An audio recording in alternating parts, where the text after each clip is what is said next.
What's up YouTube? This is Dennis Panuta for tutorials.eu. In this video, you are going to learn the fundamentals of ASP.NET Core MVC while building an expense tracker. We're going to cover the core concepts of the MVC pattern as well as the CRUD operations, which stands for create, read, update, and delete, which are the core operations when working with data in a database. You will need to have a good understanding of C# as well as a basic understanding of SQL as well as HTML in order to get the most out of this video. But I'm going to, of course, explain every single step along the way. So if you have no idea of those topics, it might be very tough for you. So you should definitely check out my C# Masterclass video that I've uploaded on this channel as well. And by the way, this is just the beginning of the complete course that we have created. So I've been working with Brugan Patel, a specialist in ASP.NET, and we built this complete course. So this video that you see right here on YouTube is just the first third of the course. So if you want to have the full course, the full 10 hours course, then definitely check out the link in the description. They will become an ASP.NET advanced developer. So it will really help you out to get better jobs in the future in that field because it's a really well-paid area, of course. All right, so let's get started, and don't forget to hit that like button and of course also the subscribe button if you want to not miss out on any other great videos such as this one. All right, enjoy this video. All right, so now let's look at what we're going to build in this video. So first of all, we're going to build this borrowed items list where you can add a borrower as well as a lender and then the item that they have borrowed or lended. And this will be quite easy. So here, create new item, and then you can give it a name. So let's say you borrowed the dartboard and your name is Michael and the lender was Frank. So let's say Frank lended Michael the dartboard. Well, then we can create this item directly here, and this will then allow you to have an overview of what you borrowed or lended. And this is something that happened to me in the past where I was borrowing a lot of stuff, or actually I was the lender mainly. So I would forget that I even lended something, then I would go to a friend's house and I would see that he's still having my thing, and then we're like, hey, this is mine, do you even need it anymore? So that's something that can happen quite quickly, where you forget that you lended it out, but the borrower also forgot that he borrowed it. And as this happens quite a lot, I think this application will be helpful. So we're not going to implement the delete and update functionality at that point. So that's going to be a little challenge for yourself once you're done with the video. So definitely try that once you're done with the full video and you've learned how to delete and update. But we're going to implement it in my expenses. So this will be the actual expense tracker. So we will have two parts. In the first part, you will learn how to build this borrowed items thingy, and then the expense list, which will be a little challenge for you as well along the way. So a bunch of stuff to learn for you. Okay, and then once you implement this expenses list, what you will have is an expense as well as an amount, and you will be able to update and delete. So the expense type, that's something that will be covered a chapter just after this video in the full course. So I didn't want to upload the complete stuff that I have recorded because there is a full part as well, including the content that Brugan has prepared for this course, and he's the real specialist in ASP.NET. So you're going to learn a lot more from his part of the course. But this is the fundamentals, so it's really important for you to understand those before getting into the other stuff. Okay, so the part that we're going to build is where you can create a new expense and you can enter the name for it. So let's say you bought a computer and let's say it costs 1,000, and well, later on you will implement this expense type, but as I said, only the full course. So let's say it's a nice to have because you don't really need a computer, or actually the computer itself is a must. Okay, so you can then see we are going to implement expense type. So let's go ahead and create this must.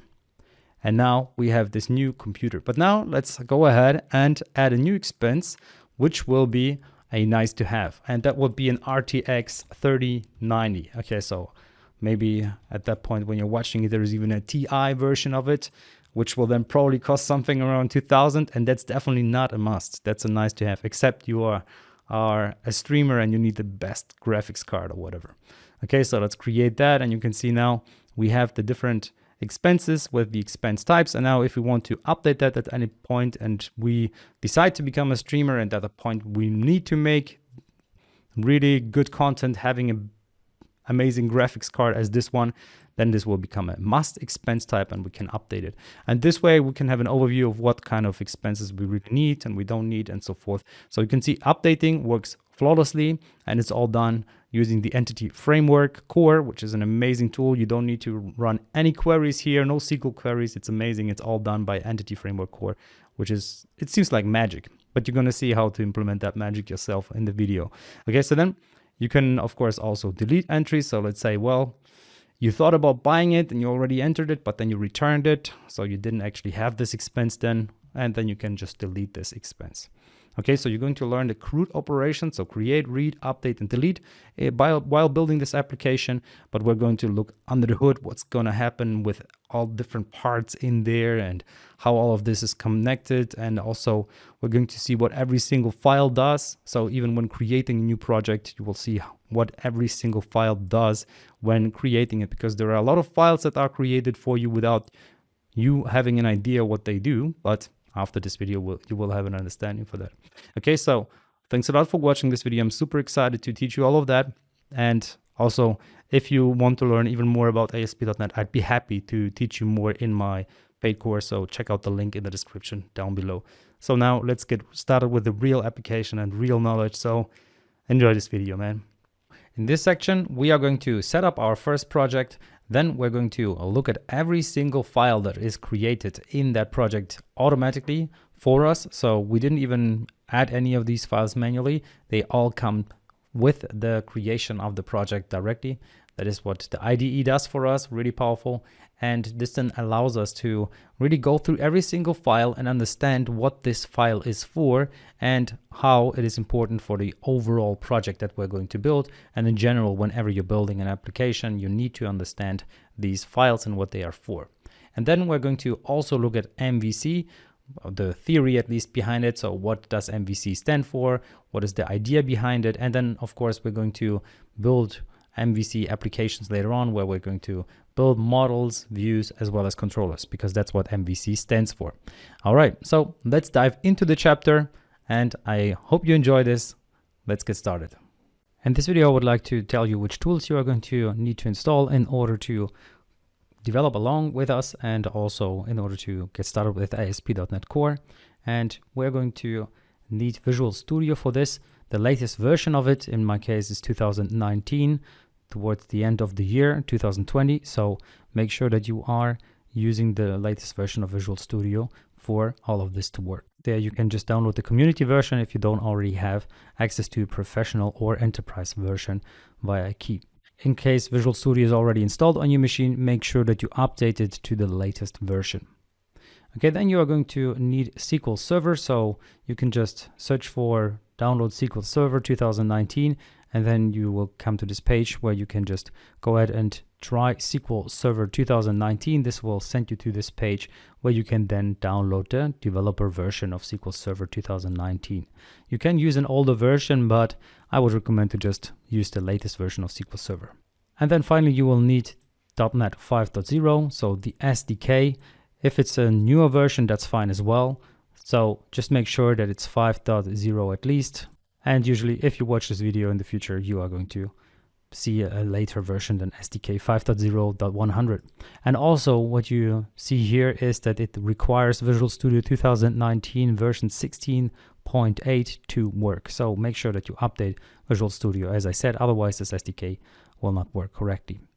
All right, so after you have installed all of those tools, let's go to the next video. In this video, I would like to give you an introduction to .NET. And as you can see here, there's this keyword core, and it is crossed out. And that is because it was called .NET Core up to the version 3.1, but now it's just called .NET because they put everything together. So it's one package. The .NET framework now consists of .NET Core and a couple of other frameworks as well. So .NET is a cross-platform and open source framework. It was not a new version of the .NET framework, but it was an entirely new framework created to build desktop, web, cloud, and mobile applications. But that changed a little. So now it's all unified. So .NET 5 is unifying .NET Core with the other .NET frameworks. It is a cross-platform and open source framework developed by Microsoft and released under the MIT license. And the .NET framework is a modular framework, and so it is possible to run 2 web applications with different versions of .NET on the same server. So what is .NET? It's a unified platform, and you can see here that at the very bottom you have the infrastructure, which are the runtime components, compilers, as well as the languages. Then you have the .NET 5 layer with .NET Standard on top of it, which now works with all of those different fields. So you can build desktop applications with it using WPF and Windows Forms, as well as UWP. Then you can build web applications with ASP.NET, which we are going to focus on in this lecture. You can use the cloud with Azure using .NET, which we're going to do as well in this course. You can build mobile applications using Xamarin, gaming with Unity, Internet of Things for ARM 32-bit, as well as ARM 64-bit processors, as well as AI with machine learning.NET, as well as the .NET for Apache Spark. And the tools that you can use therefore are Visual Studio or Visual Studio for Mac, or alternatively Visual Studio Code and the command line interface. So let's look at the components of .NET, some of them at least. The EntityFramework core. It is an open source and cross-platform version of the EntityFramework. It serves as object relation model, also called ORM, to connect to the database using the entity model. Then you have the identity core component, which is used to implement the form of authentication and roles and permissions. It allows us to implement the login and register feature to the application that we're building, as well as MVC Core, which is an open source MVC project under the .NET Core framework, or now .NET framework. Okay, so MVC stands for Model View Controller, and we're going to look at MVC in depth in one of the next videos to see what exactly MVC really means and how we can use it. Then there are a couple more components for .NET Core or .NET, and there is Razor Core, also known as Razor Pages. It's a project type under the .NET Core framework. It's a new type of project where there is no need to write controllers, and the controller logic and the routing can be placed in the view page itself, which is a different way of building such an application. We're going to use MVC, so that means we're going to use controllers as well as views as well as models. Then you have SignalR, which is a free and open source software library for ASP.NET that allows server code to send asynchronous notifications to client-side web applications. And the library includes server-side and client-side JavaScript components. And then you have Blazor.NET, which is an experimental project from Microsoft that allows developers to write the client-side code in C#. It is composed of reusable components and serves the requirements of single-page applications, or SPAs. So if you hear the name SPA, we're not talking about relaxing in the spa, but we're talking about single-page applications. And it is based on the WebAssembly concept. Now let's look at the evolution of .NET Core. So as you can see, it started with .NET Core 1.0 in 2016, and then versions were improved, so it never got past the 2, so it was 2.2, which was the maximum. After that, it was basically the next version or the next iteration of the .NET Core version. So 2019 3.0 was introduced, and also 2019 towards the end 3.1 was introduced, which was then the latest version all the way up till now, where we have .NET 5, and it was introduced just a week ago. So now we're at .NET 5. You can see there's no core anymore because .NET 5 now includes core as well as some other components. Okay, so that's the evolution. And with every version, of course, a couple of changes came. For example, with .NET 5, .NET Core will still continue to exist. So it's still open source and community oriented on GitHub. It's still a cross-platform application. It's very high performance. It's actually higher in performance. So it's so fast. They're really focusing on the speed, or they were focusing for .NET 5 on the speed. It allows side-by-side installations of different versions. Small project files are also enabled, and it's basically more powerful than .NET Core 3.1 was. But you also now have more choice on runtime experiences, and then Java interoperability will be available on all platforms. Objective-C and Swift interoperability will be supported on multiple operation systems and so forth. So there are a bunch of new changes for .NET, but because I'm assuming that you are new to ASP.NET, the specific changes aren't that interesting in such a video. I highly recommend that you check out the dev blog with all of the changes that came with .NET 5, and there's a great article about that. We're going to link that so you can read through this article. All right, so thanks a lot for your attention, and let's go to the next video. Quick pause. This video was only made possible because I have a bunch of people buying my courses, okay? So this video is a third of the complete ASP.NET course that we prepared. And if you want to get that full course, definitely check out the link in the description. So in that course, you're going to become an advanced ASP.NET Core MVC developer. You will learn to use .NET Identity for user control, for example, to create an admin user role, as well as in this case, a doctor, as well as a patient user role. You will learn how to deploy your application to Azure, which is a cloud solution, so you can then make your application available to everyone around the world, which will be an important skill to have. You will also learn how to send out notifications via your application. So in this case, notifications via email to the doctor as well as the patient. You will be enabled to build any type of ASP.NET Core MVC application once you're done with the course. So you will learn all of the important skills that will enable you to become a real ASP.NET Core developer and apply for jobs.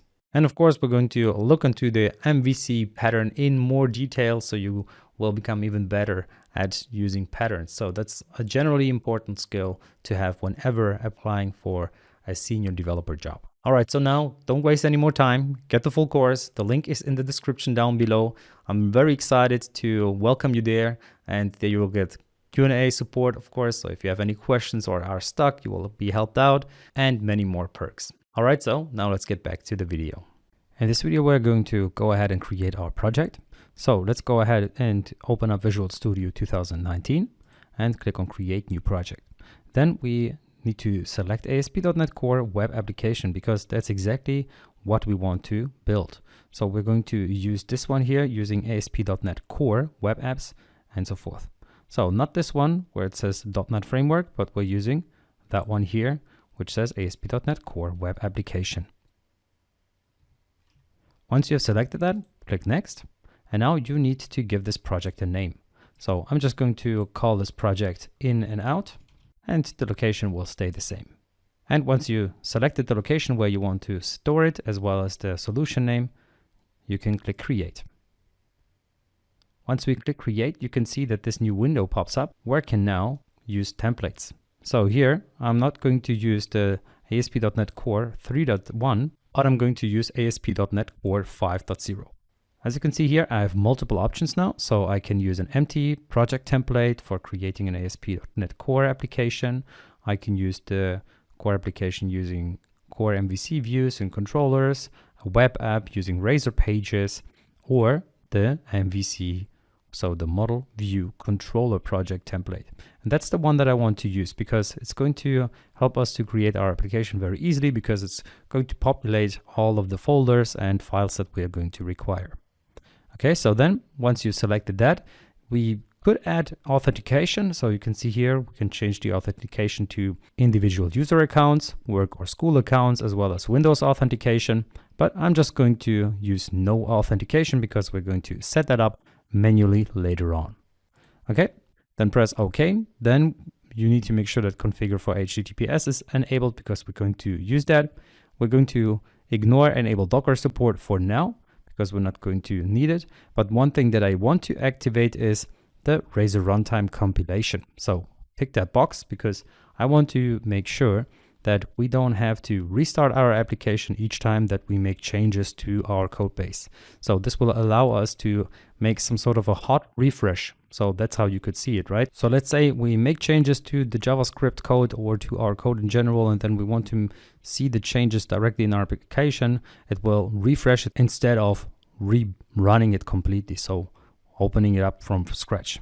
Okay, so that's going to save us some time, and it's also a lot smoother in the process.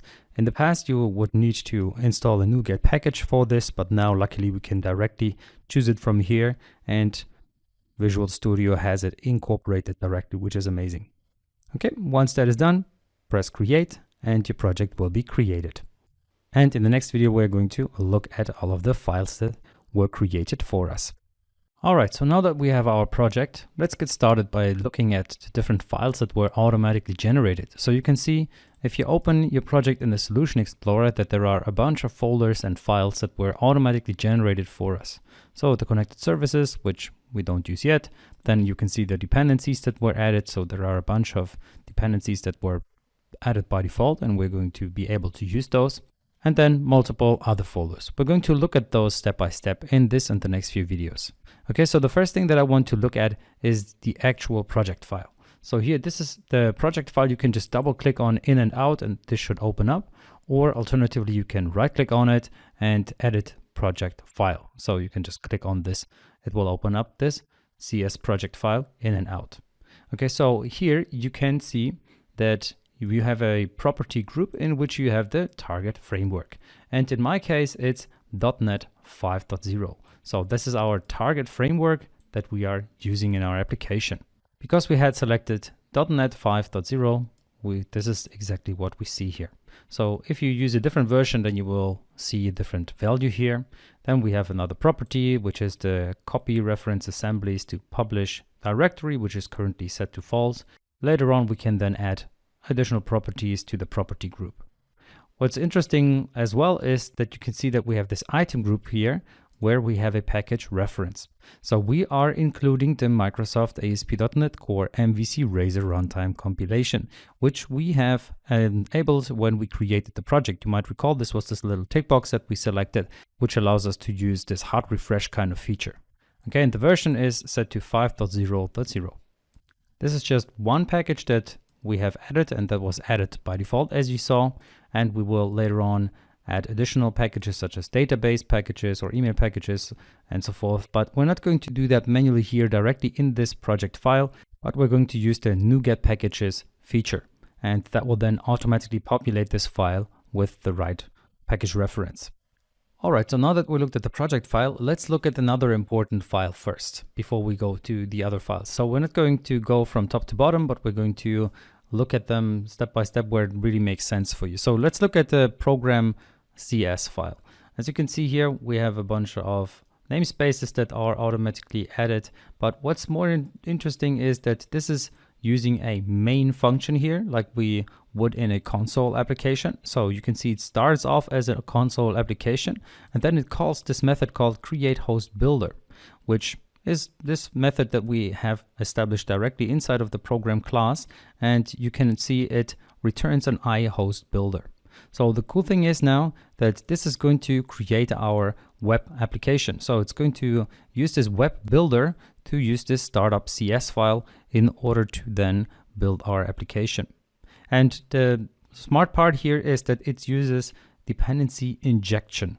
So we're going to look at dependency injection in the next video, where we are going to then understand why it is useful and why it is used here, because it saves us a lot of hassle along the way. It's not that relevant when you're working with super small projects, but if you want to have an extendable project that will be growing over time and that is basically well built and uses best practices, you will need dependency injection.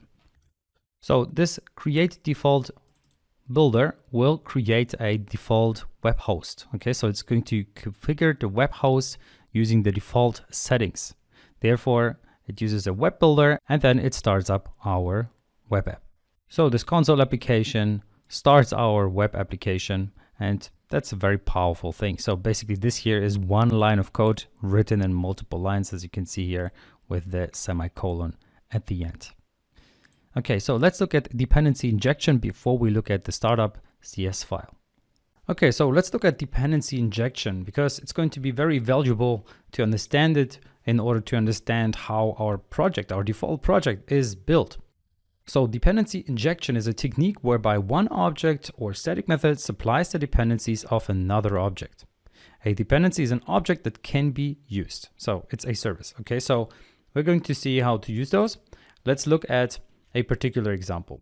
So let's look at this example where we don't have dependency injection and we don't use it. So let's say we have a website with a couple of pages and we want to use certain services, certain functionality. Let's say the database first. So what we would need to do is we would need to go ahead and create an object of the DB class in all of those pages in order to use it. So let's say we want to add the email functionality later on and we want to use it in those pages as well. So then we need to create all of those objects in those pages and we need to manage them. So we first need to create them, then we need to manage them and potentially also dispose of them.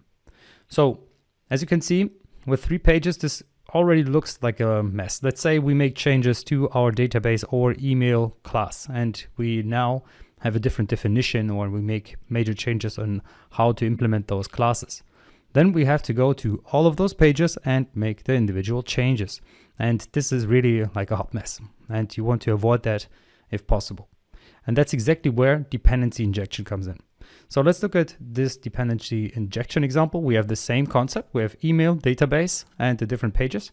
But now we are using a dependency injection container in the middle, which is going to take care of the whole mess. So it's going to keep everything clean and tidy. So it's like our little minimalist, right?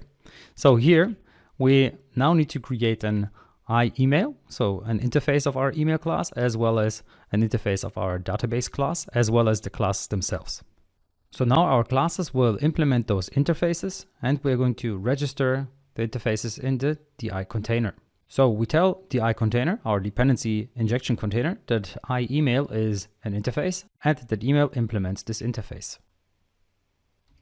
So now if our pages need any of the objects, it will ask the dependency injection container directly and it will take care of the creation of the individual objects.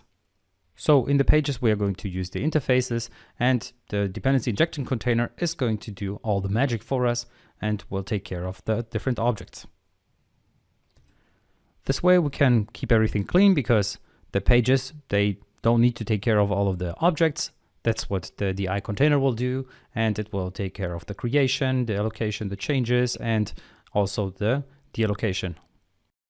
So that now means that if you need to ever make changes to your email class or your database class, you will only need to make changes in the DI container as well, instead of doing it in all of those different pages, because the DI container is taking care of that. And of course, also the disposing of those objects is going to be taken care of the dependency injection container as well. So a lot less stress for ourselves. So you can see dependency injection is a very powerful tool that really helps us out, and it's a good architecture and a clean architecture as well that basically makes us better developers if we use it. And by the way, dependency injection is the 5th principle of SOLID. So if you ever heard of SOLID, S-O-L-I-D, the 5 basic principles of object-oriented programming and design by Uncle Bob, which states that a class should depend on abstraction and not upon concretions. So in simple terms, it shouldn't be hard-coded. So in our case, as you can see, we are going to do that with dependency injection. So it's definitely a good practice to use dependency injection. And we're going to see how to do that, right? Because it's done for us already by default, and we're going to see how we can apply it manually ourselves as well. Now that you've seen what dependency injection can do for us, let's look at how it is already implemented directly in our project, even though we didn't add anything to it. So we have this program CS file in which we use the startup with our startup file inside of our create host builder. Okay, so our main method creates the host builder or calls this method, and that method then uses startup. So what's happening in startup? Let's look at that. Startup is this file here, the startup CS file. And you can also get to it by holding Control and clicking on the class name, and that will then open up the class definition itself, or the whole class file. And what you can see here is that we have a constructor, then we have an configuration property, but what's more interesting are these two methods. So we have the configure services method as well as the configure method. Okay, so let's look at the configure services method first, because this method gets called by the runtime, and the configure method as well. But first, the configure services method is called, and then the configure method is called. So here you can see that we have an iService collection, which is a collection of services. So that means we can have multiple different services. And as you can see, there is one default service already added here, which is this add controllers with views. But we're going to add other services later on as well. So this is basically our dependency injection container. So this configures services, because here we can then add our different services that we want to use inside of our application. So let's go back to the presentation for that real quick. So it's this part here, this DI container. It's this configure services method. So we can put all of our services directly inside of the container, which is, for example, email, database, or in this case, controllers with views. So add controllers with views. Okay, so that's something that you just need to take into consideration when using dependency injection. You need to have your dependency injection container at one point, and that's where you then can establish all your services. So this is where we're going to implement our services later on. We're just going to add them here, and then we will be able to use them throughout our application, which is a great practice, which also makes sure that our application stays easy to maintain and improve. And now let's look at the configure method. Okay, so this method is also called by the runtime. And what's interesting is that we have two parameters here. So we have the application builder as well as the web host environment. So the environment basically checks if we are in the development environment or if we are in production environment, for example. So here we're checking, are we in the development environment? If that is so, then use the developer exception page. So for our app. So if we have any exceptions, then we would display a very specific information about the error that has appeared. And then otherwise, if we're not in the development environment, we know that we are in production, for example. And then we would go ahead and use the exception handler, which sends us to home error. So this will then send us to the error page, in which we can then define what will be displayed in the error page. And then our app uses HSTS. HSTS stands for HTTP Strict Transport Security Protocol. So how the information is transported via the HTTP requests. And now the thing is that using HSTS during development is not really recommended, because the HSTS settings are highly cacheable by the browser. And we want to make sure that we always see the latest changes that we make in our application. And then we have the HTTPS redirection, static files, routing, and so forth. All of these methods that you see here are middleware. So we are basically adding middleware to our application. So let's look at the .NET Core pipeline. So on the left-hand side, we have the browser, for example, Chrome, Firefox, or whatever browser you can think of. And on the right-hand side, we would have our application. It could be on a server, or it could be on our PC or whatever. Okay, and then we have this request from the browser to our application, and that goes through that pipeline. And in that pipeline, you can position all of your middleware that you will require for the functionality to work correctly and for the application to display the right information on the browser in the end. So the pipeline, as I said, is made up of middlewares, and MVC is one of those middlewares. So let's look at that. So here we have auth for authentication, for example. Then we have the middleware MVC. We have another one which is called HTTPS redirection, and so forth. Okay, so here you can add all of your middleware, and that they will influence basically how the whole response will be. So if you want to use MVC for your application, you need to use that middleware.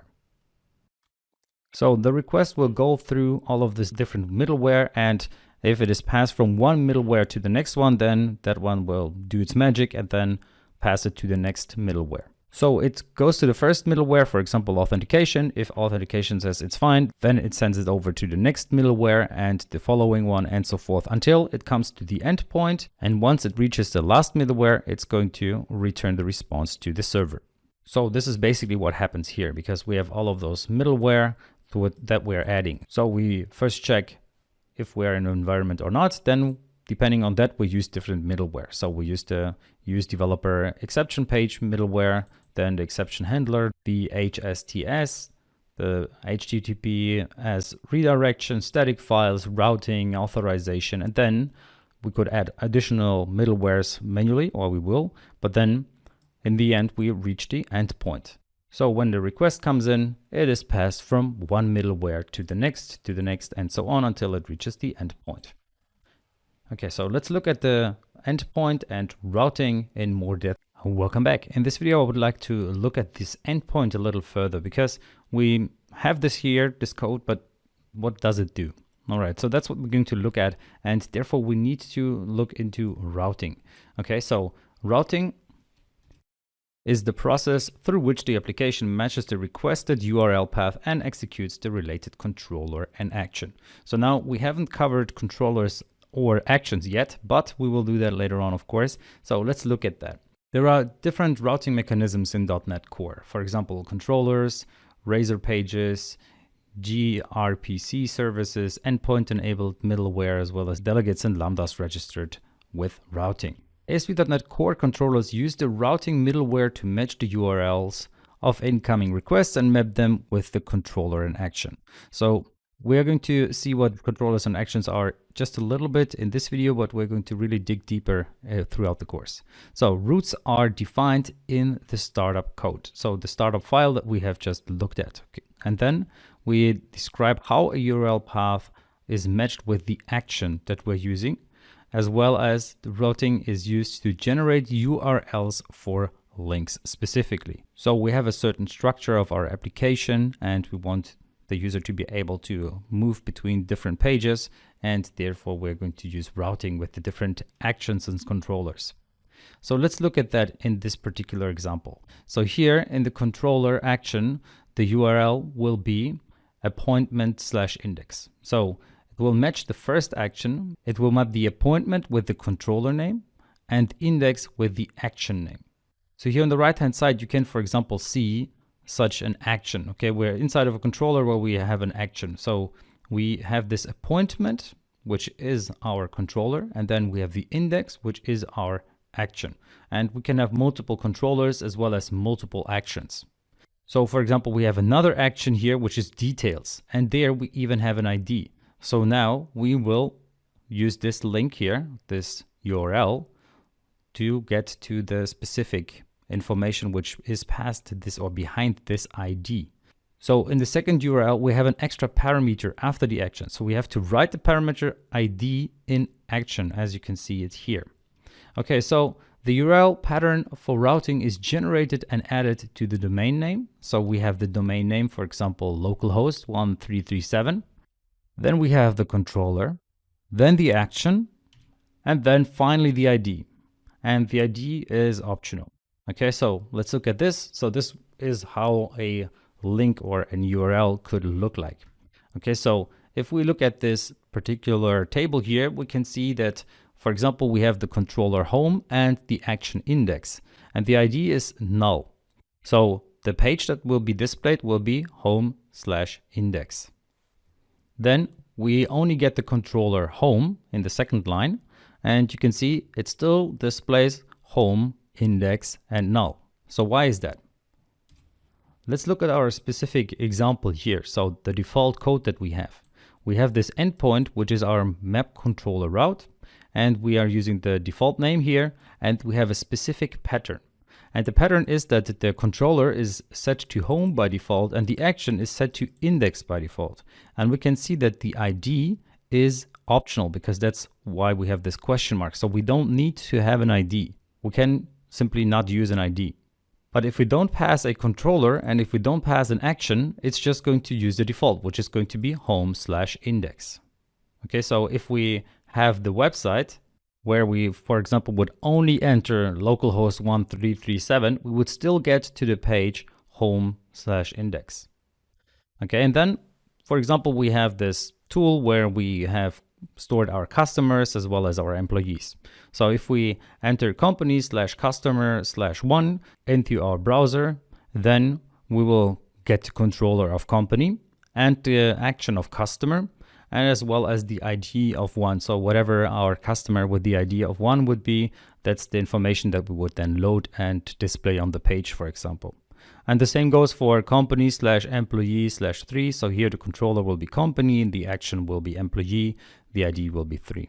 So this might all look a little confusing because we have not seen controllers or actions in action, but no worries, we're going to do that, and we're going to create our own controllers as well as our own actions throughout the course, where we'll then of course see how that works in real life. Okay, so then there are different types of endpoints. For example, MVC, Razor Pages, and Signal are some examples for those endpoints. And so generally what will happen is that in use routing, there will be defined which technology we are going to use. Are we going to use Razor Pages? Are we going to use MVC or whatever, right? And then based on that, the endpoint will be defined. In our case here, we are registering an MVC endpoint. All right, so that's how the whole startup CS file does its magic. So you can see it is not that much code, but there's a lot going on here. So there are services here, as we saw. This was the dependency injection container. Then we have the configure method, which does all of the middleware application. And then in the end, we have routing, which then takes care of the endpoint. So how the link will then be generated for us. Okay, because we need to generate those links so that they can work for our application as well, of course. And that is done using our endpoints. Welcome back. In this video, I would like to cover AppSettings.json as well as Launchsettings.json and finally WWWRoot.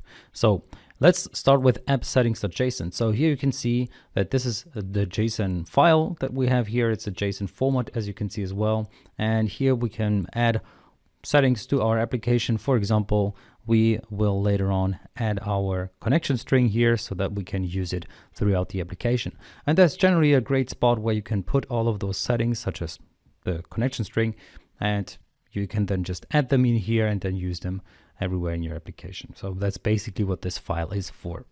And then we have Launchsettings.json, and here there are different profiles set up, for example. So you can see the IIS Express profile is the one that you would use for development here. For example, this is one of the profiles that is available to us. But then we also have one that we created ourselves, not manually, but it was generated for us, which is the in and out profile. And you will also find the different options here, the different profiles. So in our case, IIS Express as well as in and out are the options that you can use for the profile when testing your application. So as you can see, in both of our cases, the environment variable for our project is set to development. So in IIS Express as well as in our in and out project, in both cases, the ASP.NET Core environment is set to development. Alternatively, if you don't want to make the changes in JSON code, you can also make them directly on your project level. So right click on your project level, go to properties, and there you will find the different debug options. So here profile IIS Express, and the other one, the in and out one that is also created. You can see that for this one, the environment variables are set. So for example, we're talking about the development environment as well as the hosting startup assemblies is in our case the Razor runtime compilations. So that's the little checkbox that we checked when we started the application. And you can also see the app URL, which in my case will be localhost 5001 as well as 5000. So you can make the changes here, or you can make them directly in the JSON file itself. Okay, so however you decide. Now let's look at WWWRoot. So this folder here, it consists of multiple subfolders. So for example, CSS, JSON, and libraries. So here are static files that we can use in our project. For example, CSS is there to style our project or our website, or basically the looks of our website and application. Then we have JS, which stands for JavaScript. So we can add our JavaScript scripts here, as well as third-party libraries such as Bootstrap, jQuery, and so forth. We can add additional third-party libraries here and then use them. So Bootstrap is, for example, there for creating nice little applications very easily using classes. jQuery is just an extension for JavaScript, which is also super powerful and can really help us in many different cases. So what's really interesting is that this WWWRoot is made available by this line here. So this is the middleware that we also use in our startup CS, which is app.useStaticFiles, which basically uses those WWW WWWRoot files. We're not going to add any C# code inside of this folder, but we're going to extend our CSS as well as extend JS. And then if we want to use images, for example, we would also put them here, or we will also put them here. All right, so at this point, we have seen everything but controllers, models, and views. And they're so important because we're going to do most of our coding in those different files. So in those folders, basically. Okay, so see you in the next video. So now we only have 3 folders left that we need to look at, and that's controllers, models, and views. And if we order them differently, then it's models, views, and controllers. So MVC, that's where it comes from. So we have the model, we have the view, and the controller. And now let's look at the presentation where we can see how they are connected to each other and what the responsibilities of these parts are. So the model is responsible for managing the data of the application. It contains no business logic, and in simple terms, models are the entity representation of the database tables that consists of properties of table columns. Okay, so if you look at a data class, for example, you have all of those different properties, such as ID, name, age, for example, right? And each of those properties can also be seen as a table. So in a table, they would be the columns of that table. And that's how you can see your model, right? And that's how you also use your model, because then the model will be basically stored in a table. So in the model format, the data will be stored. So however you define your model, that's how the data will be stored in your database. That's why the model is so important. Then we have the view. The view is the user interface. It contains the markup, for example, the Razor syntax. It uses the Razor engine to render the view, and the view renders the model data passed to it via any controller. So we can also write the C# code in the view. We can write Razor syntax, but also C# code in the view. So we can basically create our own view using C# code. And we're going to see how to do that later on. But now we have the M and V. Now let's look at C, because C is controlling everything. That's the controller, right? It controls the communication with the server. So it gets the model, so it knows how to handle data. Then it sends it to the view, so the view knows what to display. And all of that is then sent to the browser, so that the browser can display whatever we're trying to display. So the controller handles the user interaction, and it is responsible for invoking the action based on the route and fetching data from the model to render it on the view. So let's look at MVC in general. So what is MVC? It's a design pattern for developing applications, in our case, web applications. MVC isolates the application logic from the user interface layer and supports the separation of concerns. And in MVC architecture, the controller receives the HTTP request and then works with the model to get the data and render it on the view. Okay, so the HTTP request comes in, the controller gets it, and then it knows how to work with the data based on the model, and then it knows how to display the data or how to render it based on the view or inside the view. And the controller specifies which view to render based on the HTTP request, because based on the link that you enter, you want to display different data, right? And that's what the controller takes care of. Okay, so let's look at this graphical representation here. So the client, which is the browser here in this case, sends the request to the server. Then the server finds the route specified by the browser's URL, so whatever the URL was that was entered, and then sends that via the route to the controller. The request goes to the specific controller based on the root name. So as we saw earlier, home/index, for example, right? That is sent to the controller. Now the controller knows what it has to do. So then the controller communicates with the model to fetch the data. The controller then passes that data to the specific view assigned to that action. So for example, index was the action. And then the view populates the model data. And then finally, the controller has everything he needs to send it back to the server, and the server then sends the response to the browser, basically displaying the page on the browser. So on Chrome, for example. Okay, so that is the workflow of the MVC architecture, and we're going to see how we can build our own controllers, our own models, as well as our own views in the next few videos. All right, now let's look at the different classes that we still need to look at. For example, controllers, models, and views. So in controllers, we have this home controller. Okay, so this home controller is very interesting because it has two actions here which are going to be relevant for us. So there is a third action here at the bottom, which is an arrow action, but I'm just going to ignore that for now. We have the index action as well as the privacy action, and all of that inside of our home controller. So if we would route to home/index on our website, it would lead us to this action. So it would call this method here, and then it would return a view. But what view will it return? Well, it's going to return the view that has exactly the same name as the controller. So first of all, home, this is the folder of the home controller, so to speak, for the view. So basically, if you have a home controller, you also need to have a home view inside of your views. And then we have this home folder in which we have the different actions. So for example, I'm using this index CS HTML. So C# HTML, so it can work with both, right? C# as well as HTML. So here we have the HTML code, which is basically just a header saying welcome, and then a paragraph saying learn about, and then building web apps with ASP.NET Core, and a link to the documentation. Okay, so if we run this application now and we go to home index, this page will come up.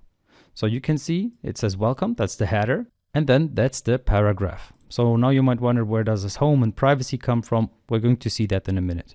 But first, let's focus on this part here. All right, so now let's go over to privacy. So once I click on privacy, you can see home/privacy is opened for me. So this is the privacy policy page. Use this page to detail your site's privacy policy. Where does that come from? Well, you might guess it. So it comes from this privacy CS HTML. And that again is this action here, this privacy action. So if we go back to our project, we can see that if we go to home privacy, we come to the privacy page. If we go to home index, we are set to our welcome page, to our index page. I could also have just clicked on this home button here at the top, which sets me back to the home page. There is no URL here at the top, you can see, except for, of course, our base URL, which is localhost, in my case, 44320. In your case, it might be a different localhost. But basically, we see that this is the default. Why is there nothing added here? So why don't we have any specifics in terms of controller/action? So here, controller action. Okay, so controller would be home, action would be index. As we have seen, if I go to, or in this case, privacy, controller will be home, privacy will be the action. So where does that come from? Well, if we look at our startup CS, we can see that the controller is set to home by default, and the action is set to index by default. So by default, if we just go to the localhost website without any additional information, we are going to get to this index page, because that's the home controller as well as the index action. And we can even test that. So let's add a breakpoint here, and also in privacy while we're at it. Okay, so let's add the two breakpoints, and let's now debug our application. You can see that it is loading, but nothing's happening. So let's continue. And we see we are on our home page. Now let's go to privacy. You can see now we are at this line here, return view. And let's continue as well. And it sends us over to the privacy policy. Okay, so this is where the code goes and which code is executed. And then basically it sends it over to our index CS HTML. So let's just add a hello world in here. Hello world. Let's run it again. And this will be in the index page. Then we will see that our code actually does what we want it to do. Of course, we don't have any ID or anything like that yet. And let me continue, because otherwise it's not going to load correctly. But overall, you can see that basically our code does what we want it to do. So it says hello world inside of welcome. So as you see, we're not using any IDs yet, but that's fine for now. We are using the controller as well as action, and you can see hello world is now in fact being displayed based on whatever we have added in code in our index C# HTML file. So now at this point, only models are missing and the shared folders that we're going to look at in a minute. But the models, well, in our case, we have the arrow view model, which has a request ID and the show request ID. But if we ever want to add tables to our application, that's where we would then create a new model inside of our models folder. And we're going to, of course, do that in this course later on. All right, now let's look at this shared folder, because we have this layout C# HTML file and it is a shared file. So let's look at it. There is a lot going on here, as you can see. So we have a lot of code, and that is our HTML code. We have the head tag with all of the style sheets that are used. Then we have the body with all of the code that we want to display, or the HTML that we want to display. So this is basically what you see inside of your application if you run it at the top and at the bottom. So it's this header as well as the footer. Okay, so here, and I should get rid of those breakpoints here and then continue. So now you can see that it's this header here as well as this footer at the bottom. So that's what happens inside of our layout CS/HTML. So a lot of different code, even some JavaScript that is used here. So for example, jQuery as well as the Bootstrap JavaScript and so forth.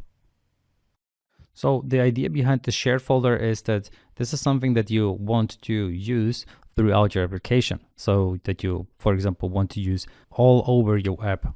For example, you always want to have your header in your website or in your web application, as well as the footer, no matter on which page you are. That's why you're using the shared folders. So this is the layout that is basically surrounding whatever you add via your views. For example, our home view. This is just a partial view. That's why we have this underscore here. So underscore layout, the partial view, because it's just a part of a view. It's not the complete view. And it is the default master page for our application. So how does our body come then in? For example, our home page or our privacy page. Well, let's reduce the header and reduce the footer. And you can see what is left is our div container, which is our render body. So here it's going to render the body based on which view we need to display based on routing. Okay, so based on whatever URL is entered in our browser. Then you have this additional file here, which is a partial view, this validation scripts partial, which for now just has a reference to a couple of JavaScript files. And then we have arrow.cs/html, which is a default view that we have for our development process. So this is just for us to see the arrow in a certain way, and this helps us to understand our arrow a little better. And then we have a couple more files here. For example, the ViewImports CS/HTML. So the idea behind this file is to provide a mechanism to make directives available to Razor pages globally so that you don't have to add them to the pages individually. And what you can see here is that it is using our in and out as well as the models of our in and out. And then it has a tag helper. So it adds this particular tag helper, which is the one from ASP.NET Core. And there are multiple different types of directives. So this is one directive, but there are different types of directives such as add namespace, add inject, add model, and so forth. So this add tag helper adds these tag helpers, and these tag helpers are something that you can see here. So let's open the header once again. So what these do is they help us with binding. So we are using HTML code, but we are binding using C#. Tag helpers is a concept that was already used by React or Angular, and it was very successful. That's why they decided to also incorporate it into ASP.NET. So in case you want to add any additional tag helpers, that's where you would do it. So in ViewImports. All right, now let's look at ViewStart, which is the last file that we need to look at. So in ViewStart, you see there's not much happening, but even though it's CS/HTML with this add and the brackets, we are saying that this is C# code. So we are just setting the layout to be the underscore layout file, which is our underscore layout CS/HTML file. So we're just saying that the master page for our application is going to be the underscore layout file. So this one here, this shared file. And you can, of course, make changes to this code. You can make it more complex. You could add your own complex logic if you wanted to. But for now, we're just going to keep it simple and just going to keep it as our layout file. All right, so that's it for the theoretical part. Now we're going to do a lot more hands-on. We're going to see how to manipulate all of the things that we have basically seen in theory so far, and to take advantage of all of the functionality that allows us to build amazing web apps. Welcome to section 3. In this video, we're going to specifically look at controllers, which are an important part of MVC because it's the C in MVC, and we're going to see how controllers work. We're going to create our own controllers. Then we're going to look at routing and the different types of routing that there are, as well as we're going to see what actions are and how we can run actions ourselves, execute those actions and adjust them accordingly to what we need them to do. All right, so let's get started. See you in the next video. Now that you know all of the files that are in our project by default, let's go ahead and create our own controller. And in order to do so, you can just hover over controllers here and right click, and then hover over add, and here you can create a new controller. So basically the first option in my case, let's go ahead and select that. And here you can see that we can select multiple options. For example, an MVC controller, an MVC view, Razor components, and so forth. But we are going to focus on the MVC controller. Now we could have read and write actions create for us by default, but we're just going to use the empty MVC controller so that we can build everything from scratch. Okay, so select that, click add, and this will now open a new window. This will add a new item called MVC controller empty. That's the one that we selected. And now you should give this a name.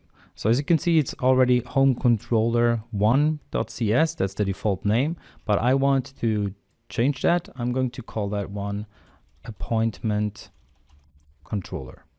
Okay, so it will be called appointment and then controller. Whatever comes before controller is up to you, but you should definitely have that controller keyword in here, because this then is acknowledged as a controller. So you definitely need to make sure that this keyword is in there. All right, so let's add that. And once it's there, let's look at it. So you can see it's a class which inherits from controller, and it's called appointment controller. Then we have this index method, which will return an action result. So what is the action result in our case? Well, it's the view. So it's returning a view for us. But now let's change that up a little bit. We're going to return views later on, but we are going to, for now, adjust this code so that it will return the date time. Okay, so let me comment that out. And instead, I'm going to create a new variable, today's date, which will be datetime.now.toShortDateString. Okay, so I want this to be easily readable. And then it, of course, needs to return something, this method. As you can see here, index is not happy because it's not returning an iAction result. So let's return something. And I'm going to return an OK result, which is an object that produces an empty Microsoft ASP.NET Core HTTP status code. Okay, so we're creating a status code. The idea behind this is to just see that what we are doing is having an impact on our software. Okay, and I'm just going to pass the object, and in this case it will be our string, which is today's date. And now let's run this and see what we will get from it. By default, we are directly on our home page, which is in the end this extra page that we had, right? This one here, this home controller. But what we want is to display this iAction result inside of the appointment controller. So in order to get there, we need to change the link. I'm going to show you what we need to enter. So here, because we want to go to the appointment controller, I need to enter appointment appointment. And then I want to run a particular action, in this case, the index action. So I'm going to enter index. And once I enter those values, you can see that it displays the current date, which is in my case, the 8th of December in 2020. So you can see we can access actions by using the controller name and then the action name. So this is called routing, and we're going to look into routing a little more in the next few videos. But for now, it was just important for me to show you how you can display your own code in your browser using a controller. Quick pause. This video was only made possible because I have a bunch of people buying my courses. Okay, so this video is a third of the complete ASP.NET course that we prepared. And if you want to get that full course, definitely check out the link in the description. So in that course, you're going to become an advanced ASP.NET Core MVC developer. You will learn to use .NET Identity for user control, for example, to create an admin user role, as well as in this case, a doctor, as well as a patient user role. You will learn how to deploy your application to Azure, which is a cloud solution, so you can then make your application available to everyone around the world, which will be an important skill to have. You will also learn how to send out notifications via your application. So in this case, notifications via email to the doctor as well as the patient. You will be enabled to build any type of ASP.NET Core MVC application once you're done with the course. So you will learn all of the important skills that will enable you to become a real ASP.NET Core developer and apply for jobs. And of course, we're going to look into the MVC pattern in more detail, so you will become even better at using patterns. So that's a generally important skill to have whenever applying for a senior developer job. All right, so now don't waste any more time. Get the full course. The link is in the description down below. I'm very excited to welcome you there, and there you will get Q&A support, of course. So if you have any questions or are stuck, you will be helped out, and many more perks. All right, so now let's get back to the video. All right, so now that you have seen how to create a controller, we also need to create a view for that controller. Okay, so we want to have an extra view for our iActionResult index. Okay, so here, as you see, it returned a view before we made any changes, even though it didn't have a view that it would return. So let's go ahead and add that view ourselves. So I'm going to make sure that return view is the active code in our index method again. And now I right click on iActionResult in order to add a view. Now the cool thing is that this will then create the extra view inside of the right folder for me. Because if you look at our Solution Explorer, you can see that we have a home controller and we have a home folder inside of views. And that's exactly what we need. So we need to have the same thing for our appointment controller. Now we could, of course, go ahead and create a folder manually called appointment. And then we could go ahead and create the view inside of that. But the easier way is really to just do it as I show you here. So in this case, I'm going to select the Razor view. All right, so let's add that. And this will then open up this little window in which I can give this view a name. So I'm just going to call this view index because that's also the name of my action here, which is called index. So this is the action method and we called it index. And then here you can select the template. So there are multiple different templates available. Create, delete, details, edit, empty, without model. So for now, we don't have any model. That's why I'm just going to select empty in this case. And then I can just go ahead and click add. And the rest will be done for us. As you can see, I need to install NuGet packages. This will take a couple of seconds because it's installing a Microsoft NuGet package. In your case, this might be the same, except you already have installed it. And once it is done, it opens this index.cshtml. So it's a C# HTML file. So it's combining C# with HTML. So here is our C# code with the @ and the brackets. And then inside of that, we have this view data at the position of title is called index. And here is our HTML code. So this is what will be displayed if we open this page. Okay, so index, and I'm going to call this index 101. Okay, so let me change that and let me run my application and go back to appointment. So the same page that we had before. So here I'm going to appointment and index. So it's this one here. And you can see it's displaying index 101.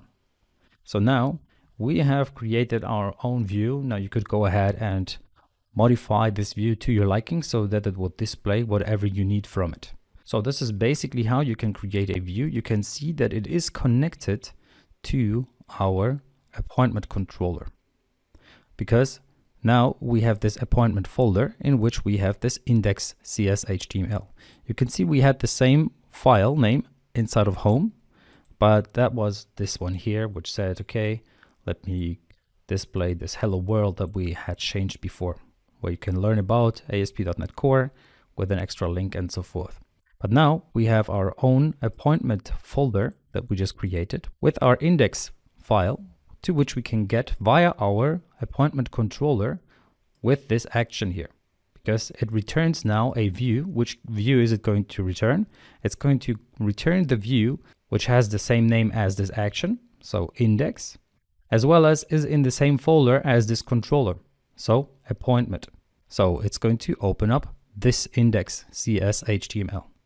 In the next video, we are going to look at routing, so we understand a little better how this link comes about that we are using, that we have entered into our browser in order to open this view. All right, so let's look at routing in MVC Core, because routing is the process through which the application matches the requested URL path and executes the related controller and action.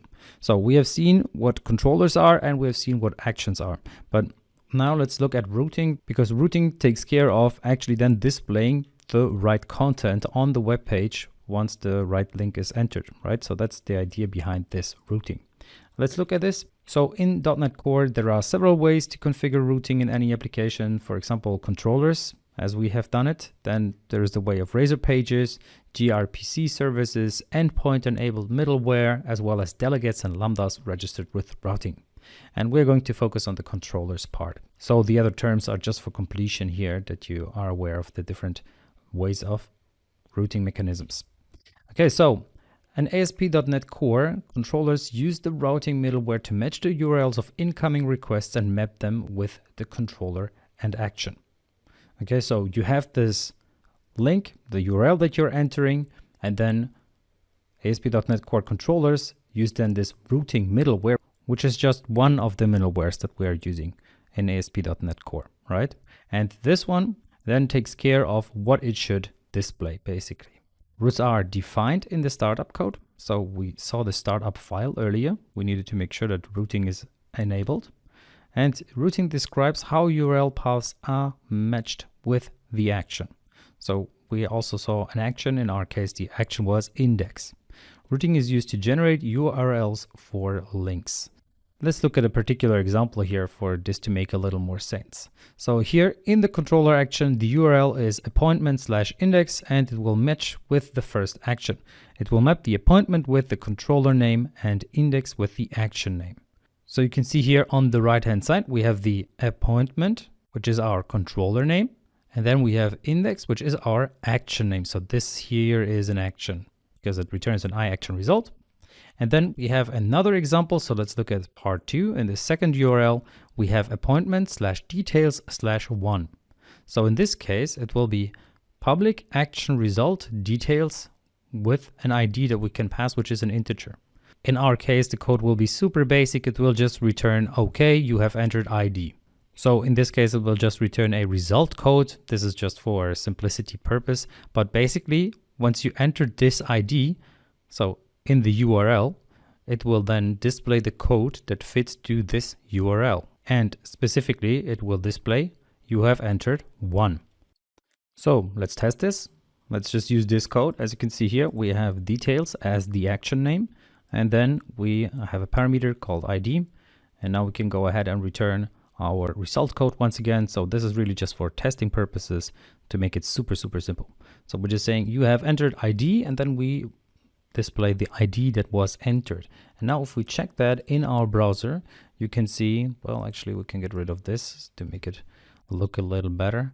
But basically you can see you entered ID 1. So now let me change that. Let me enter 1337, and you can see it displays ID 1337. So now, of course, the changes in code that I just made Didn't have an impact yet because I didn't rerun my application, but basically you can see now it works totally fine and displays the ID. So now routing is in full action here. The mechanism works as follows. The URL pattern for routing is generated and added to the domain name. So the domain name could be something like localhost 1337. And then comes the controller name as well as the action name. And then finally the ID. But the ID can be optional.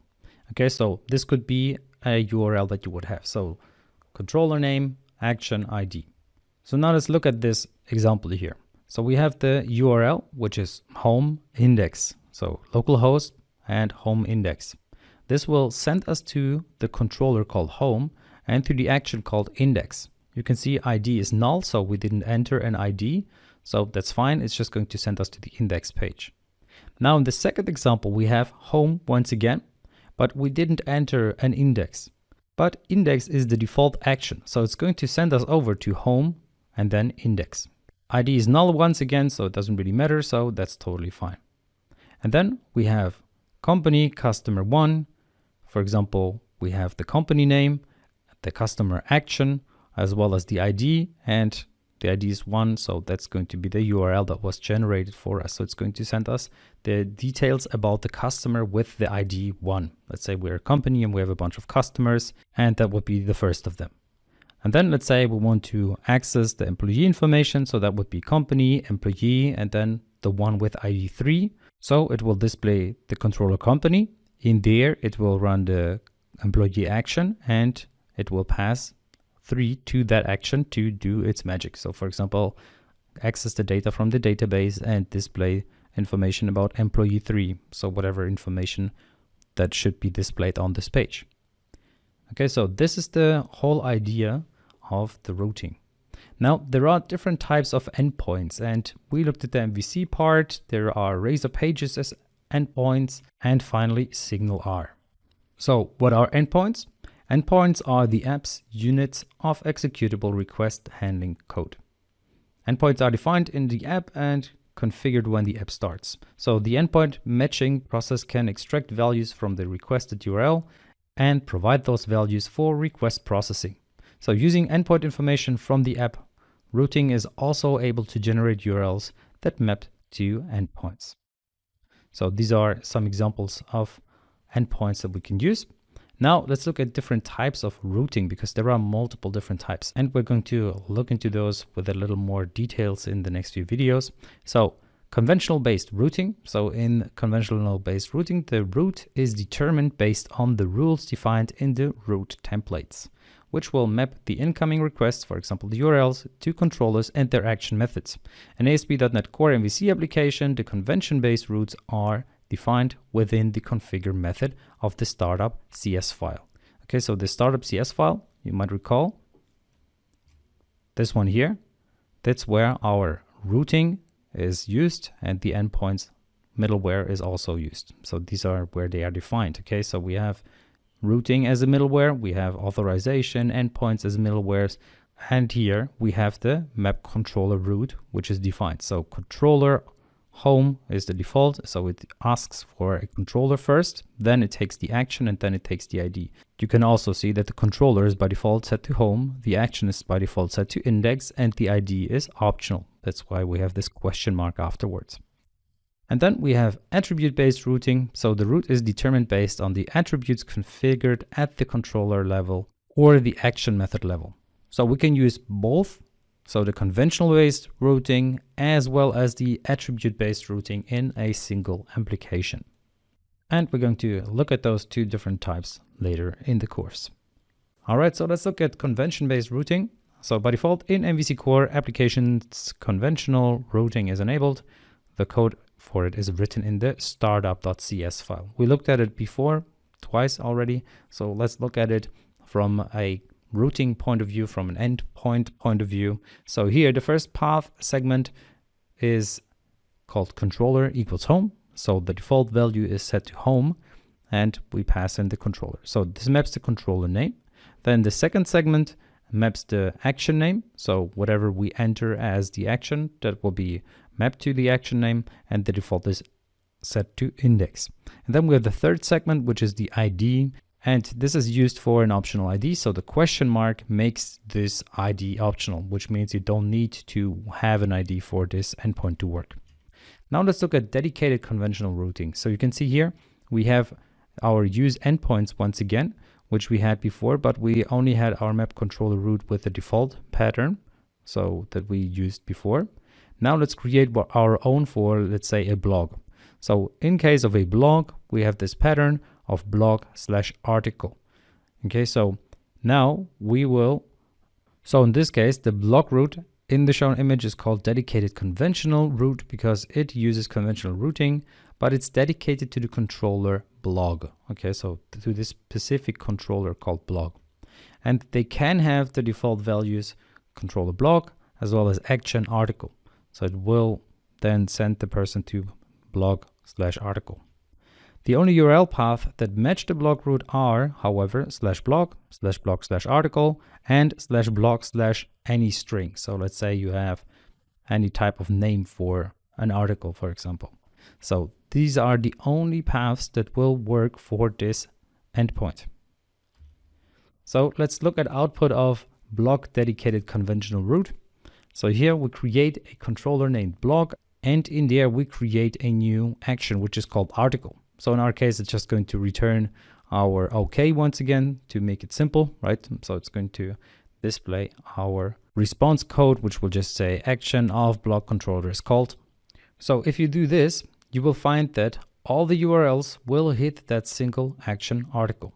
So it doesn't matter which one you enter. So if you enter blog/blog/article/MVC core. So whatever you enter there, it will always send over to this particular action and it will run this action. And therefore will return only this string here. So without a dedicated conventional route, when we type just the controller name in the URL, it hits the index action of the controller by default, but not in the dedicated conventional route. So you have multiple ways of doing your routing. So these are just two different ways. And we're going to look at the third one in the next video. So see you there. Let's look at another type of routing. So attribute-based routing, which can be done by setting up attributes at the controller level or the action level. So this time not directly in the startup.cs file, but in the controller itself. So let's look at it. We can use C# attributes on our controller classes and on the methods internally to define the routes. It's an alternative to convention-based routing, which we have seen in the last video and the video before. So routes are evaluated in the order that they appear. So the order that you register them in is relevant. Still, it is quite common to map multiple routes, particularly if you want to have different parameters in the URL or if you want to have different literals in that URL. So let's look at a particular example here. So here you can see the routes are mentioned on the action with the attribute root. So here we have the root blog, we have the root blog index, we have the root blog index/ID. All of them will send over to this on actual name. All right, so this action will be called with the URLs like /blog or /blog index or /blog index1. So either of them will call this particular action. So the third parameter is optional, so it's written with the question mark. So ID question mark, which will make this optional. But then we can also have it on the controller level. So here the attributes are decorated on the controller level. So now we have to write something like admin/contact to call this controller. Okay, so this will then send us over to that controller. But as you see, we don't have any contact page here, but we could define that, for example. So each action method is defined with the custom action name with the root attribute. So something like /main or details/ID, because these are the roots that we have used here, right? So now let's look at the URL entries here. So something like admin contact main will invoke the index method. So action main will be called. When we call admin contact details, however, it's invoking the some action name action. So here in this action, the ID is optional, so it's going to call action details called.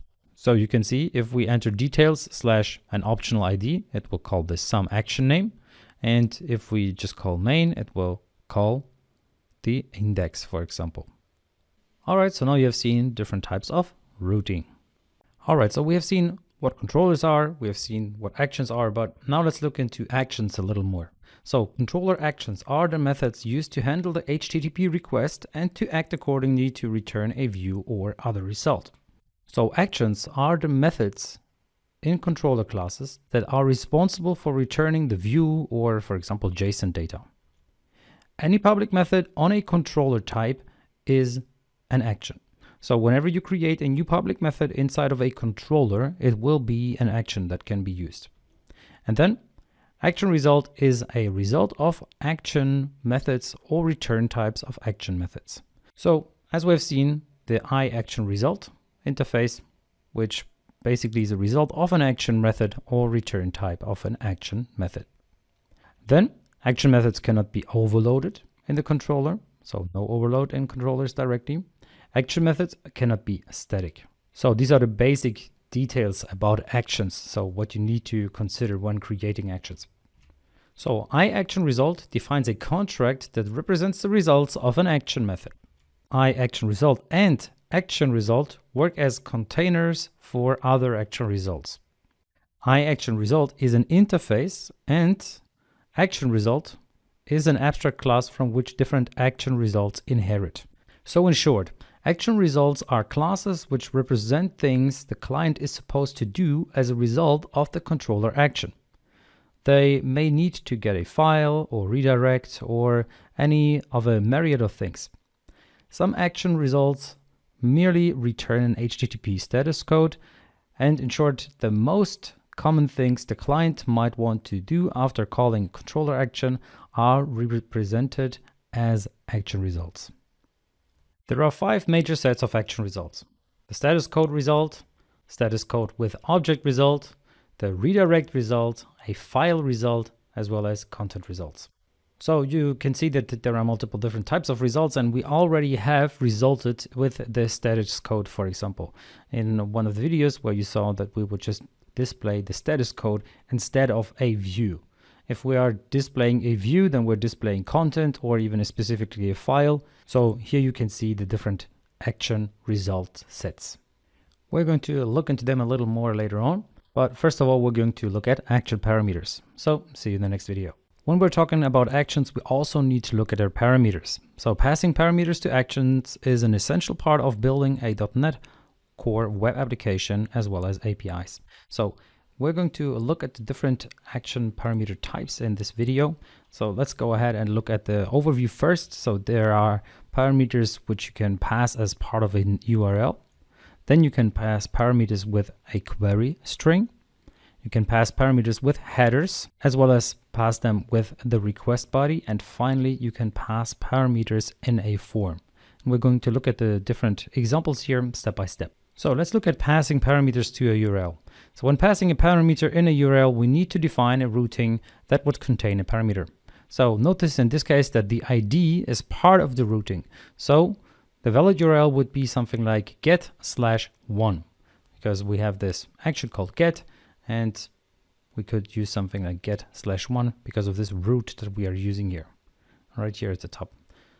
And then we can also use the fromRoot attribute that you can find here before the variable type, but this is only to emphasize, however, because it works by default without this fromRoot in the same way. So this is going to basically give you the same result, but this here is more explicit. So you're specifically saying that you want to get the ID from root.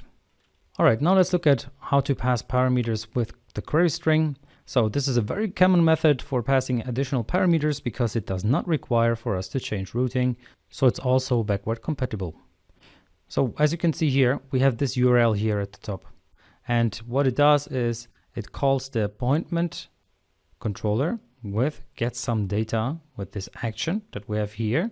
And then we pass after the question mark values. Okay, so we're passing the value from the query. So we're saying, okay, get this value from the query. So whatever the user has entered as URL, get that value from there. So in this case, we're getting values as MVC empty space core. So this %20 is like an empty space, or it behaves like an empty space, but this is just how you can pass empty spaces inside of a URL. So what we're doing is we're getting the URL and then we are using it in our getSomeData action. And for simplicity, we're just returning a result code again saying the value and values is from query string. So we're getting the value MVC core, which is what we have after the equal sign, MVC %20 core. So this is a way to pass the parameters via query string. Now let's look at the headers. So there is a way to pass parameters via headers. And here we're using the from header keyword. So passing parameters in a request header are less popular, but also widely used. And they're super powerful as well.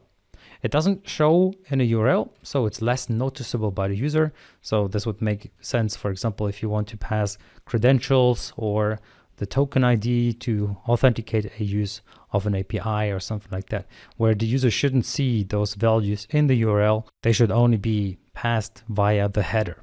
So in this case, we're using Postman, which is a tool to get this action call. And we have this header, which contains a key value pair, where you have the key of parent request ID and the value of 12. So in our code, what we're using is the from header keyword here for our parameter parent request ID. And then we return, once again, in this case, not a view, but just a request code where we say got a header with a parent request ID, and then we use the parent request ID. So here, it's not inside of the URL where we pass this value of 12, but we get it from the header. So that's another way to use it cleanly. Then we can also pass parameters in a request body. So here, the most common way to pass the data is to include it in a request body. Okay, so here we have the post with a request body. So this looks more like a object. So we can really use an object here. And we can add a header content type with value, for example, application/JSON in our case here, and inform the receiver how to interpret this body. Because here we're getting it from a request body and we want it to be of type appointment. So you could already imagine an appointment has a name, a description, a date, and a duration. And that's what we get this from. Okay, so we use the from body attribute to indicate that the appointment will be taken from the request body. So when you're creating a post request, then you would pass in the request body, and that can then be used as a parameter for our code. Okay, now let's look at how to pass parameters in a form. So sending content in a form is not very common, but it's the best solution if you want to upload a file. So let's look at this example that we have here. So we have this action called save file, which has two parameters, the file name, which we get from the form directly, as well as the iForm file, which we also get from the form. So the file itself, therefore we use this interface called iForm file, which just helps us to handle files. And it's just making our life a lot easier when it comes to handling files. So here we have this post with the body, which gives us information about the file name. So let's say the profile picture, and then the file itself, let's say the profile picture itself. So the image that you have as a JPEG format or as a PNG format saved, for example, on your PC. Okay, and this is how you can pass it in a form. And this method doesn't send a file, but it will successfully receive a file from the request. Okay, so we're not sending files this way, but we're actually just receiving them this way. Okay, and iForm file is the interface that makes it easier for us. Okay, so these were the different ways to pass parameters to our actions, and this is going to help us out to basically create our applications in the future. So whenever you need to pass information, now you know you have multiple different ways of passing the details to your action to then accordingly display the right information to the user. All right, so in this video we're going to look at action results. And ASP.NET Core has a set of action results which are intended to facilitate the creation and formatting of response data. So you can get responses and they can be in different formats, and in this video we're going to look at the different types of formats. You don't need to memorize the different types of formats. You just need to know that there are plenty of them and you can just see which ones you can expect in this video. Okay, so let's have a look at them. So what are action results? Well, action results are classes which represent things the client is supposed to do as a result of the controller action. Okay, so our controller runs an action and then we want to get a result from that. They may need to get a file or redirect or any of a myriad of things. Some action results merely return an HTTP status code, and we're going to see many different types of these action results in the next part of the video. Okay, so first of all, a little bit of a presentation, but then afterwards we're going back to Visual Studio to see those different code samples. Okay, in short, the most common things the client might want to do after calling a controller action are represented as action results. Of course, once you are entering something into your browser, you want to see something, right? So you want to have a result, and that's basically what we do. Once we call a controller action, it should display something for us, right? So let's look at the types of action results. Status code results are one type, status codes with object results, so where you also get an object. Then redirect results, where you basically are redirected to a different page, as well as file results, where you get a file, and then finally content results. And I'd say let's look at all of those in Visual Studio instead of looking at them in this presentation. Okay, so there we are. And the simplest type of action results are defined by ASP.NET Core MVC, and these are the status code results. So let's look at those.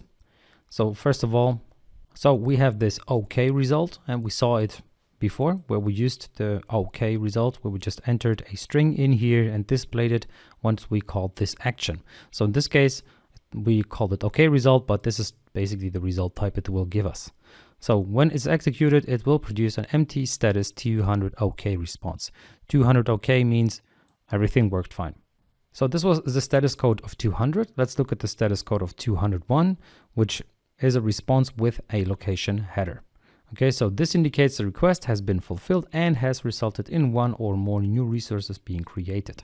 So the created result can be achieved by using the created method, where we have the URL as well as the new item that is created. So in our case, it's a new item that was created from this result. So it's just one resource in our case, but it could be multiple resources. Okay, and then there is the 204 status code, which just says, okay, no content. So there is basically no content on this page. Then we have the action result, which is the bad request result. An object result, when executed, will produce a bad request response. It indicates a bad request by the user. It does not take any argument. So bad request 400. This basically indicates a bad request by the user. Okay, and then we have the unauthorized result, which returns the 401 status code. Its difference to the challenge result is that it just returns a status code and doesn't do anything else. Okay, in contrast with its counterpart that has many options for redirecting the user and options related to ASP.NET Core identity. So unauthorized result. So when we're trying to access something, let's say without a token or without being authorized for whatever page we try to access as the current user. And then probably the most common one is the 404 response, which basically is the not found result. So we didn't find the page and now we get this not found. And then the final status code result that we're looking at is the unsupported media type result. So this action result returns a 415 status code or 415, which means the server cannot continue to process the request with the given payload. So it's doing it by inspecting the content type or the content coding of the current request, or inspecting the incoming data directly. So that's our unsupported media type result. Then we have the status codes with an object result. So when executed, performs content negotiation, formats the entity body, and will produce a status 200 OK response if negotiation and formatting succeeded. Okay, so we are creating a result here, which is the new OK object result with a message saying 200 OK and also passing the current date or the date time now. And then we are passing that result. So this is what it will return. Then you have the created add action result that returns a created 201 response with a location header. Okay, so it just returns an object of created add action result, where, as you can see, once you hover over it, you pass in the action name, the controller name, as well as the object root values and the object value. Okay, so that's what we're doing here. This is the object root value, which is empty, and the object itself, the object value. And then we're returning this result. Then we have the bad request result, but this time with an object. So bad request object result, where we have a bad request, but at the same time, we're also passing an object. So in this case, this object here with a message as well as the current date. And then we have the not found object result, which is similar to the not found result, but again, it just passes an object as well. So you can pass an object with the 404 response. Okay, let's look at the redirect results. So here we have the redirect result where we basically just pass in a URL to which we want to redirect the user if that result is triggered. In this case, the permanent 301 property is set to false. Then we have the local redirect result, which redirects to a specific target on your own page. So it's not redirecting to an external page such as Google, but on the own software. So it's redirecting to a different target because for some reason the current page doesn't load or doesn't work. Then this local redirect result can be executed. And then you have the redirect to action result, which can redirect us to a specific action. So here you can see we're passing, when you hover over it, you can see it.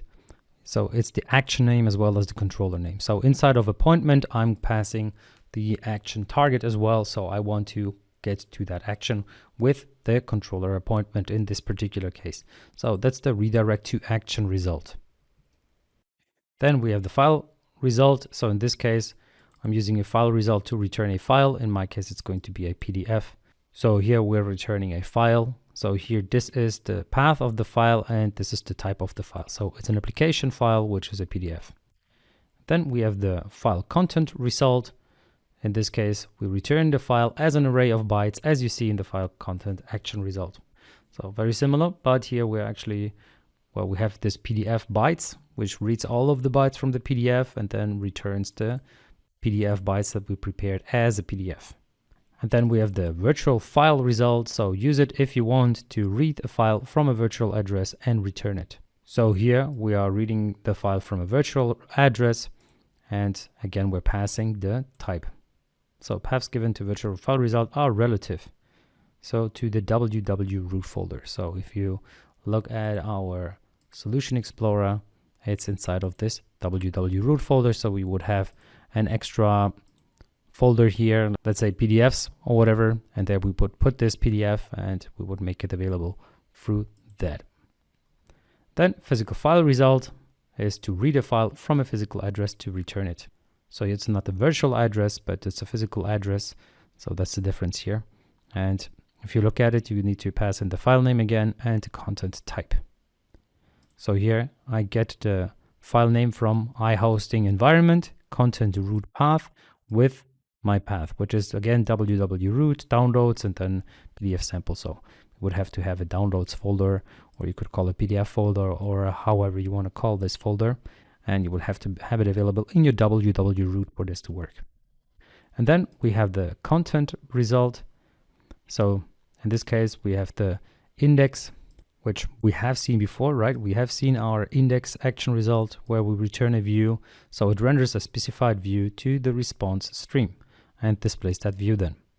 Then we have the partial view result where we are just rendering a specified partial view to the response stream. So in our case earlier, it could have been the header and the footer, for example. And then we have the JSON result. So if you want to pass in a JSON stands for JavaScript Object Notation result. So it has a specific format. So you can just use JSON here with a new JSON object that you're passing where, for example, the message is this is a JSON result. And then you have the property date, which would be date time now. Okay, and then we have finally the content result. So it displays the response stream without requiring a view. So here we are directly passing the content. Here's the content result message. So this could also be HTML code that you're using if you want this to look a little more complex. But you're basically returning a content directly without returning it as a view, as we would do in our case where we actually have these specific views such as index, privacy, and so forth. All right, so this was an overview. And as I stated earlier, you don't need to memorize those things. It's just good if you know that they are there, so they exist, and these are the different types of result types that you can expect from an action, and you can use those in your project. Quick pause. This video was only made possible because I have a bunch of people buying my courses. Okay, so this video is a third of the complete ASP.NET course that we prepared. And if you want to get that full course, definitely check out the link in the description. So in that course, you're going to become an advanced ASP.NET Core MVC developer. You will learn to use .NET Identity for user control, for example, to create an admin user role, as well as in this case, a doctor, as well as a patient user role. You will learn how to deploy your application to Azure, which is a cloud solution, so you can then make your application available to everyone around the world, which will be an important skill to have. You will also learn how to send out notifications via your application. So in this case, notifications via email to the doctor as well as the patient. You will be enabled to build any type of ASP.NET Core MVC application once you're done with the course. So you will learn all of the important skills that will enable you to become a real ASP.NET Core developer and apply for jobs. And of course, we're going to look into the MVC pattern in more detail, so you will become even better at using patterns. So that's a generally important skill to have whenever applying for a senior developer job. All right, so now don't waste any more time. Get the full course. The link is in the description down below. I'm very excited to welcome you there, and there you will get Q&A support, of course. So if you have any questions or are stuck, you will be helped out, and many more perks. All right, so now let's get back to the video. Welcome to section 4. In this section, we're going to look at models. So how we can create our models, what we need to consider when creating them. Then we're going to look at databases and how to set up a database in SQL Server so that we can store our data in that database. We're going to see how to create tables as well as to update tables and migrate them with new versions of our table. So if we want to ever change, for example, the amount of columns that we have, then we're going to see how to apply the CRUD operations, because we definitely need to create, read, update, and delete data whenever we're building any type of cloud-based solution. So that's going to be very important. And then, of course, we're going to also see how to create a page in which we can run all of these operations. And you will have a couple of challenges that will help you to prove that you have understood what you've learned. All right, so let's get started. So we have seen an overview of what MVC stands for, right? What it is, model, view, and controller. So we have seen what controllers are, and we covered them rather extensively in the last few videos. Now it's time to look at models. We have seen views before, and we are going to look into views a little more once we have set up our model and we can actually display something meaningful. But for now, let's look at this M in MVC, which stands for model and is basically a normal C# class. So let's look at what this model does. So a model represents the shape of the data. So basically all of the properties inside of a model will be the columns in your database. Model represents domain specific data and business logic in MVC architecture. It maintains the data of the application. So as I said, if you have one model class that will, for example, have 3 properties, each of those properties will be a column. So ID will be column 1, then let's say name will be column 2, and last name could be column 3, for example. All right. So then model objects retrieve and restore model state in the persistent store like a database. So we're going to use a database in our case, but if you want to use a different way of persist your data, that's fine. But we're focusing on databases here, okay? So the model class holds data in public properties, and all the model classes reside in the model folder in our MVC structure. Okay, so we have these different folders, right? One of them was the controllers folder, then we have the views folder, and we also have this models folder in which only one class was there by default, which was this arrow model. Okay, and we're creating our own models in the next few minutes. Okay, so in order to create a model, just go over to your models folder, right click on it, click add, and then add a new class. And then you can give this class a name. For example, if you wanted to have a student model, you could just use the student.cs name. and then you could go ahead and create these properties that you have here. So for example, the student ID, the student name, as well as the age, or you could also call it student age if you wanted to. So this is just an example of how to create a model. Let's go back to our project therefore, and I called this project in and out.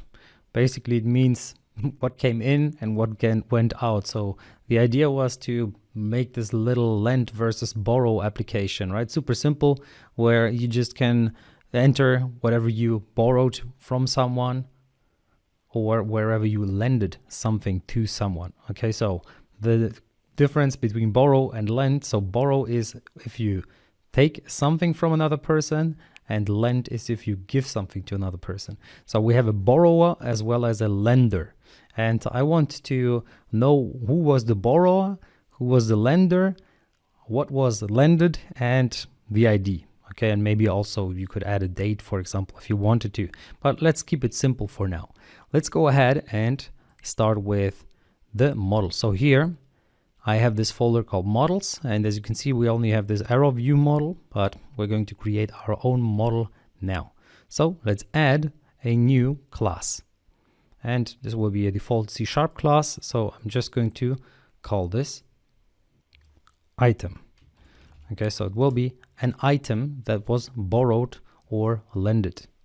Okay, so here we need to add the properties. So I'm just going to enter prop, and here I can now give this property a type as well as a name.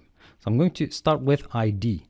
ID is very important because ID is the identifier of every single item. So every single item should be unique. Therefore, it needs to have a unique identifier. And if you use ID here, this will be our default identifier. So the ID in the database would be usually the primary key. So now you need to tell the database that this is the primary key. Now you can go ahead and add the annotation here saying that it's a key. So in my case, it's not there. It's complaining that it doesn't exist. That is because I need to import this namespace. So it's the data annotations.key namespace. So let's add that. So you can either do it this way, or you can of course also add that to your namespaces up there. So using that namespace. And now we can go ahead and use our key. Now the cool thing is the ID name is so specific that it already is considered the primary key. So we don't even need to take care of that. The primary key is the identifiable value for an entry in your database. And it is also going to be automatically incremented every single time that the new entry in the table is made. So you don't need to pass in the ID manually. It will be created for you depending on how many entries there are already in your table. It will just add one to it and will create a new entry. So let's say you have your very first entry, it will have the ID of 0. The second entry into your database will have an ID of 1. Then the third one will have an ID of 2, and so forth. Now, as I said, you could have just let this out, but I want to be specific and I want to say, okay, this is going to be my primary key property. All right, now you could have called this, for example, item ID. That would have been fine as well, but by default, you can call it just ID. Okay, so that's our first property. Then I want to have another property. It will be of type string, and this will be the borrower. So who was the person who borrowed something from someone else? All right, and that is already our first model. I will extend that later on with the lender, but I just want to first show you how you can create a table out of that, or how you can basically create a database with a table out of that, and then later on update that table with the new column that we're going to add later on. Okay, that's the whole idea behind me not creating the lender property straight away. All right, so I'd say let's go to the next video. All right, so what we started with was the code first approach, and we didn't even know that it existed, or maybe you did, but I didn't even express it specifically. So let's look at what the code first approach means and why it makes sense to use it. So the code first approach with EF, and EF stands for EntityFramework. Code first is a very popular approach and has full control over the code rather than the database activity. So instead of creating the database first and then creating the columns inside of the database and all of that, we are doing all of that in code. So we don't even need to touch the database specifically using SQL Server. We're going to do that to see if our database actually works and if we can actually see the data represented there. But we're not going to do it manually inside of the code, and we're not going to add entries using SQL code, for example. Okay, so use this approach when you do not have an existing database for your application. And in the code first approach, you start writing your entities, so domain classes and context classes first, and then create the database from these classes using migration commands. And that's also what we are going to do. Okay, developers who follow the domain-driven design, so the DDD principles, prefer to begin with coding their domain classes first and then generating the database required to persist the data later. And that's also what we're going to do. So let's look at the flow here, the workflow. So we create or modify the domain classes, then we configure the domain classes, and we have an automated or code-based migration, which then migrates the database. So what is migration?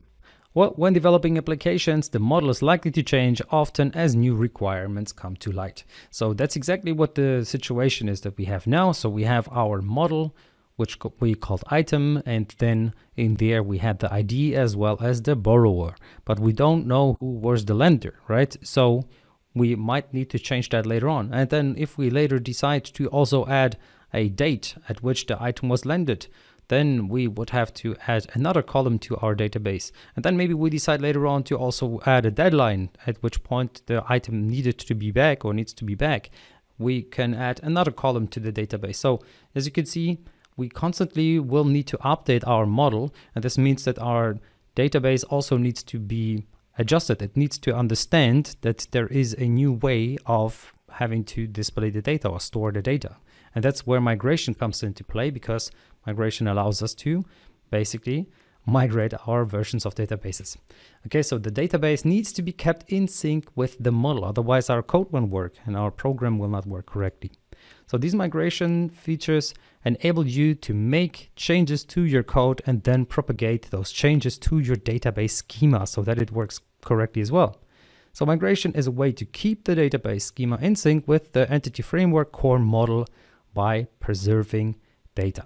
Okay, so we have our database and then we have our model, and they need to be in sync with each other so that it works correctly. And now the cool thing is that migrations are enabled by default in EntityFramework Core. So we are going to need to install that EntityFramework Core, and we're going to do that using NuGet packages. So EntityFramework Core migrations are a set of commands which you can execute in the NuGet package manager console or in the .NET command line interface. So there are two different ways to do it. And let's look at the different commands that we need to use. So if we want to create a migration by adding a migration snapshot, we need to use the PMC command add -migration and then the migration name. And if we're using .NET CLI, the command will be add and then directly the migration name. So then if you want to remove the last migration snapshot, we can just use remove -migration in the PMC command or remove in the .NET CLI command. As well as if we want to update the database schema based on the last migration snapshot, we will just use the update -database in the PMC command, as well as just update in the .NET command. And then finally, if we want to generate a SQL script using all the migration snapshots, we would just enter script -migration for the PMC command or script for the .NET CLI command. In order to even use these commands, we are going to need to install a NuGet package using the NuGet package manager. And that's what we're going to do in the next video. So see you there. All right, so now I would like to create a table in my database using this model that we have created. In order to do so, I need to create a connection string. And in order to create a connection string that is going to work, I need to know where to connect to, right? So to which database to connect to. So I'm going to show you the different connections that you can use here. So you need to make sure that you have SQL Server Management Studio installed for this. And then once you want to connect to a server, you have multiple options here. So LocalDB is one of the options, and the other one will just be a dot. So you can use either way. So I'm just going to connect to the server name dot. And then inside of databases, that's where I can then go ahead and create databases. So I can, of course, right click and create a new database. But what I want to do is, of course, do it via code instead of having to do it manually inside of this tool. So this tool will only be there for me to basically display the data in a easy to read format. And later on, we will see how we can display the data, of course, in a view using our ASP.NET Core application. In order to now connect to the server, we need to add a connection string. And we can do that inside of our AppSettings JSON file. So this one here, AppSettings JSON. And you can either do it at the top level or you can do it at the bottom level. Either way is fine. I'm just going to go ahead and create it here, where I create a new connection strings and then colon. And what's important is that everything that I write here has to be written exactly like that. And then at this point, we will need a default connection. So you can just write it as you can see here. So default connection, and then colon, the server is set to dot. The database is set to whatever name you want to give it. In my case, I'm going to call it in and out. I'm going to set the trusted connection to true, as well as the multiple active result sets also to true. Okay, so this is one default connection that I want to be able to use, and then I'm just going to comment this out. So this will be the alternative, and here I'm going to use my local DB. So here, if you want to use the local DB instead, you can just copy it from here and then replace the dot with that local DB MS SQL local DB. All right, so that's how we can set up our connection string. And next will be the DBContext. So let's go ahead and do the DBContext in the next video. So see you there. All right, so now that we have our connection string, we will need to install a NuGet package. Okay, so in order to do that, you need to go to your tools, then to the NuGet package manager, and then the manage NuGet packages for solution. Once this opens up, you can see the NuGet packages that are installed for us, but then you can also browse for NuGet packages. And the one that we're going to need is the EntityFramework core. Now, this by itself is going to be fine and is going to work, but we're not only going to require this framework, we are also going to require the EntityFramework core SQL server. Okay, so what you can do is you can instead just install the SQL server, and then you need to select the sign in and sign out. So you can instead search for SQL server here, and you will also find EntityFramework core SQL server here. You select it for your project. Then you need to make sure that you're using the version that you have for your project. So I'm using the stable version 5.0.1, and then I click install in order for this to install all of the packages that are going to be required for us to create a DBContext. So then you need to accept the licenses if you haven't done so already. Once we installed SQL Server, let's also install the EntityFramework core. So here I'm going to install that in my project as well. Accept the license agreement, and then it will be downloaded. So you can see here, latest stable version is installed for my EntityFramework core. All right, now let's go ahead and create a new folder in our project. So open your Solution Explorer and create a new folder. I'm going to call this one Data. And in there, I need to create a new class as well. So let's go ahead and create a new class. And I'm going to give this class the name Application DBContext. So here, this is going to be our database context. We could have called it something like in and out DBContext or something like that, but I'm going to use the application DBContext name for it. All right, so in here, what we'll need to do is we need to make sure that this class is inheriting from DBContext. Okay, so here, use DBContext. This will of course only work if you have the EntityFramework core installed. You see, that's why we need to install this NuGet package, because otherwise it wouldn't work. So let's import this package, and now we can go ahead and create a constructor. So I'm just going to enter ctor and then press tab, and this then basically creates a constructor for me. So now we have this new constructor called application DBContext. So here we need to now pass the DBContext options. Okay, and the options that we are passing are the ones from our application DBContext. And I'm going to call this options. And we need to pass these options to our base class. So now if all of this didn't make too much sense for you, no worries. We're going to look into it a little more later on. But for now, it's just important for you to understand that you need to set this up for you to be able to use DBContext and then basically use your database and store data in the database. So now we have our database context. What's now left to do is to create a database in our code and then create a table in the database in order to then store the data in the database. All right, so see you in the next video. So now we have our application DBContext, and what I would like to do is I would like to use it in order to create a new entity of my item. So I want to have a new database table with items in it. Therefore, I need to go ahead and create a new DB set inside of my application DBContext. So here I can go ahead and create a new property like so, and this will be of type DB set. And here you can see I need to enter what kind of DB set I want to use. So what kind of entity I want to create. And I want to create an entity of items.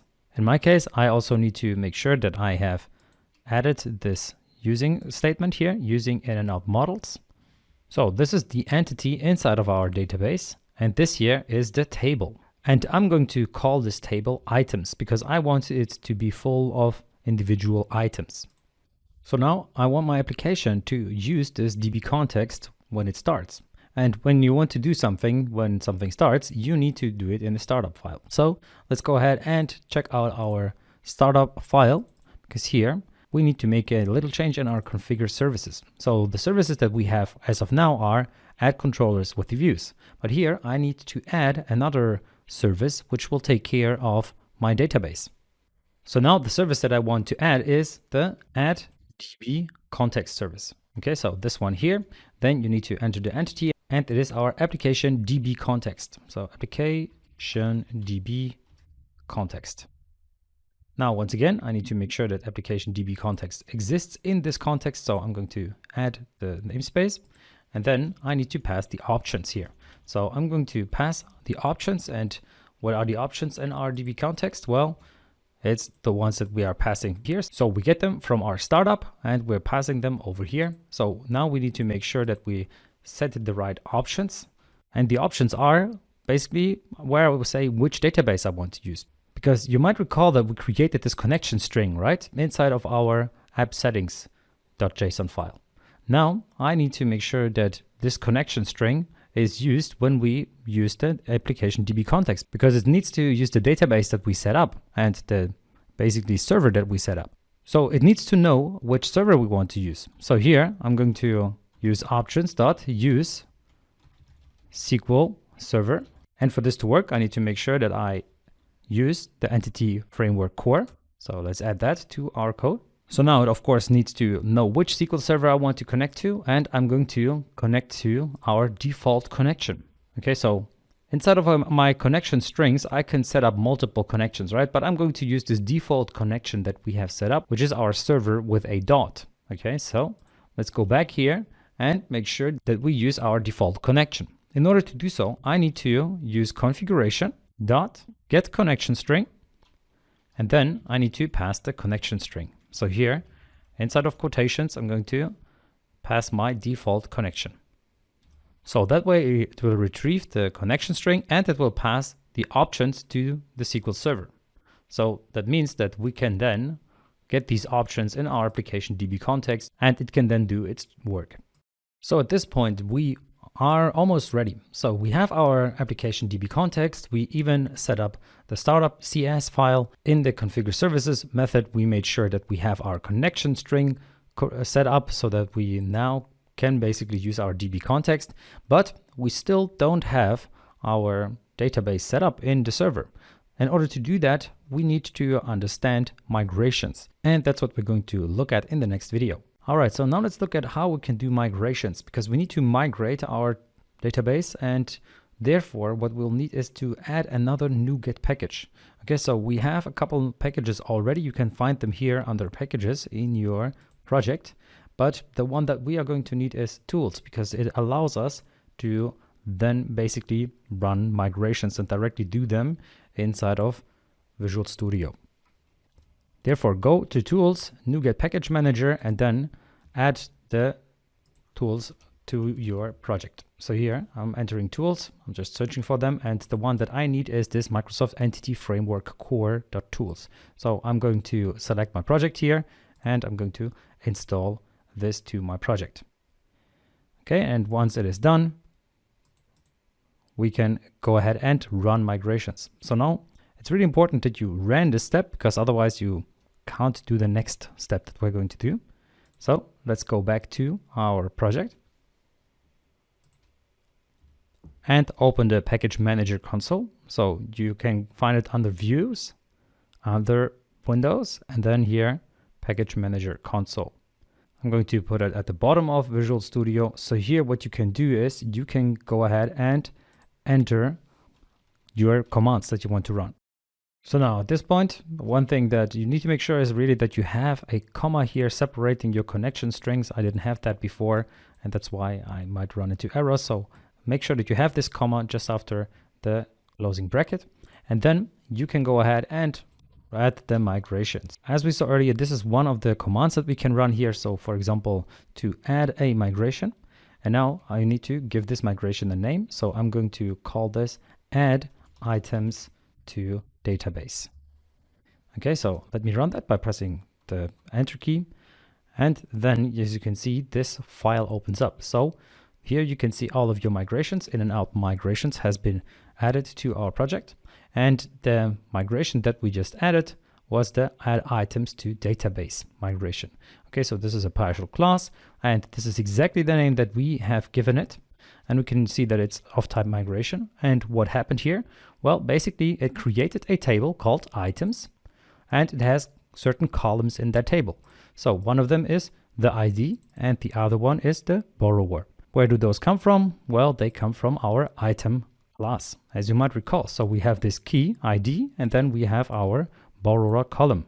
That's what is created for us automatically here. So it creates the columns for us, then it adds the constraints, in this case specifically saying that the primary key is our items ID. So XID, which is this one here. And all of this is done by EntityFramework Core. So we didn't need to do any of that manually. The only thing that we needed to prepare is all of the code and then just add this migration. So now if you would check SQL Server, you would not find the table there, even though, as you might see, everything is prepared. So what we now need to do then is to update the database. What this will do is it will run all of the pending migrations as this one here. So we created this migration, but we never actually pushed it to the database. So we need to update our database for this to run. So if there was no database existing that had this name, then it will create the database for us. If the database already did exist, then it will just update the database with the relevant information. Okay, so at this point, our database is done, and we should be able to find it inside of our SQL Server. So let me refresh this. Let's go to databases, and you see that we have this new database called in and out. Okay, so now inside of this, we have the items table. Okay, so we have a couple of columns here, the ID as well as the borrower. So basically our database is prepared for us, and we can now go ahead and push data to it. And we just ran our first migration, and you can find your migration history also inside of your in and out database. So here, let me just select my top 1000 rows, and it will display all of my migrations. So it shows me the one migration that we did, and it was called add items to database. And now we can, of course, also examine our items table. So let's select the first 1000 rows, and we can see we have the column item as well as the column borrower, but no data in there. So we didn't enter anything there yet, but we will do that using code later on. So remember, every time that you want to make changes to your database in terms of the structure of your database. Then you need to add a migration, and then you need to update your database in order for this to run. So first run the command with add minus migration with a meaningful name. And then once that is done and worked out well, go ahead and run the command update database. All right, now that our database is ready, let's go ahead and prepare everything so that we can actually get the data from the database and display it in our application. In order to do so, we first of all need to make sure that we have a controller that takes care of that. So as you can see, we have controllers here. We have the appointment controller that we created, and we have the home controller. And then inside of our views, we also have appointment, home, and shared. But what I actually want to do is I want to go ahead and create a controller and then go ahead and create a view. So you can try to do this yourself. Okay, so I'm going to call this controller item controller, because it should take care of the items that were borrowed. All right, so let's go ahead and create a new controller. Here, I'm going to select the empty MVC controller. And I'm going to give it a name, item controller. And there we are. Now I can, of course, go ahead and create a new view by creating a new view this way. But I also can just go ahead and click on index, right click and add view. And here I'm going to select raise view, not the empty variant.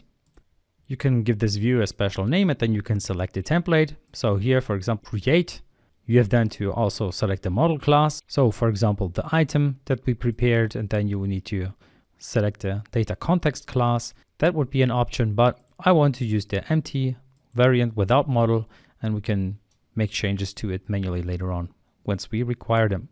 So it will not be a partial view because we haven't covered partial views yet. We will do that later on, but for now, let's just add this new view to our application. All right, so now we have our index page, and I'm going to call this one index items just for testing purposes. So here inside of the index.cs HTML file, go ahead and make changes to your document. So whatever HTML code you want to use for this is going to be fine. But now, how do I get to this page? So how can I move over to that page? Because if I run my application, there's no way for me to get there via the website itself.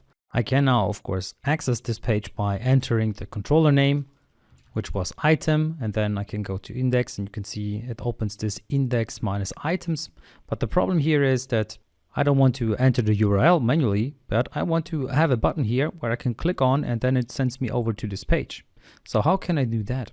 Well, in order to do so, I can first of all stop my application, and then inside of views, go to my shared file called layout.cs.html, which has an underscore, which makes this a partial file. So it's just a part of the complete file, so to speak. And then what we can see here is that we have this list here, which is the nav bar. And here we have the ASP controller, which is home, as well as the ASP action, which is privacy. So now I want to move over to not home, but actually to item, and here to the action called index. And I'm going to call this my borrowed items. Okay, and now let's run it again and see if we can actually move over to our page. So there we are, my borrowed items. Let's click on it, and we can see we jump over to index minus items. All right, so now we have prepared our controller, but let's actually display all of the items, because I want to be able to display whatever I have in my database in here. I want to add entries to the database manually and so forth, because right now the database is empty, right? And we can fill it with data manually, but we also want to be able to do it directly inside of our project itself. So not in code, but actually using our application for it. So let's get started with this in the next video. All right, so now we want to get the data from the database and display it in our view. In order to do so, I'm going to first of all start with the item controller, and here I'm going to use dependency injection, which is a technique in which an object receives other objects that it depends on.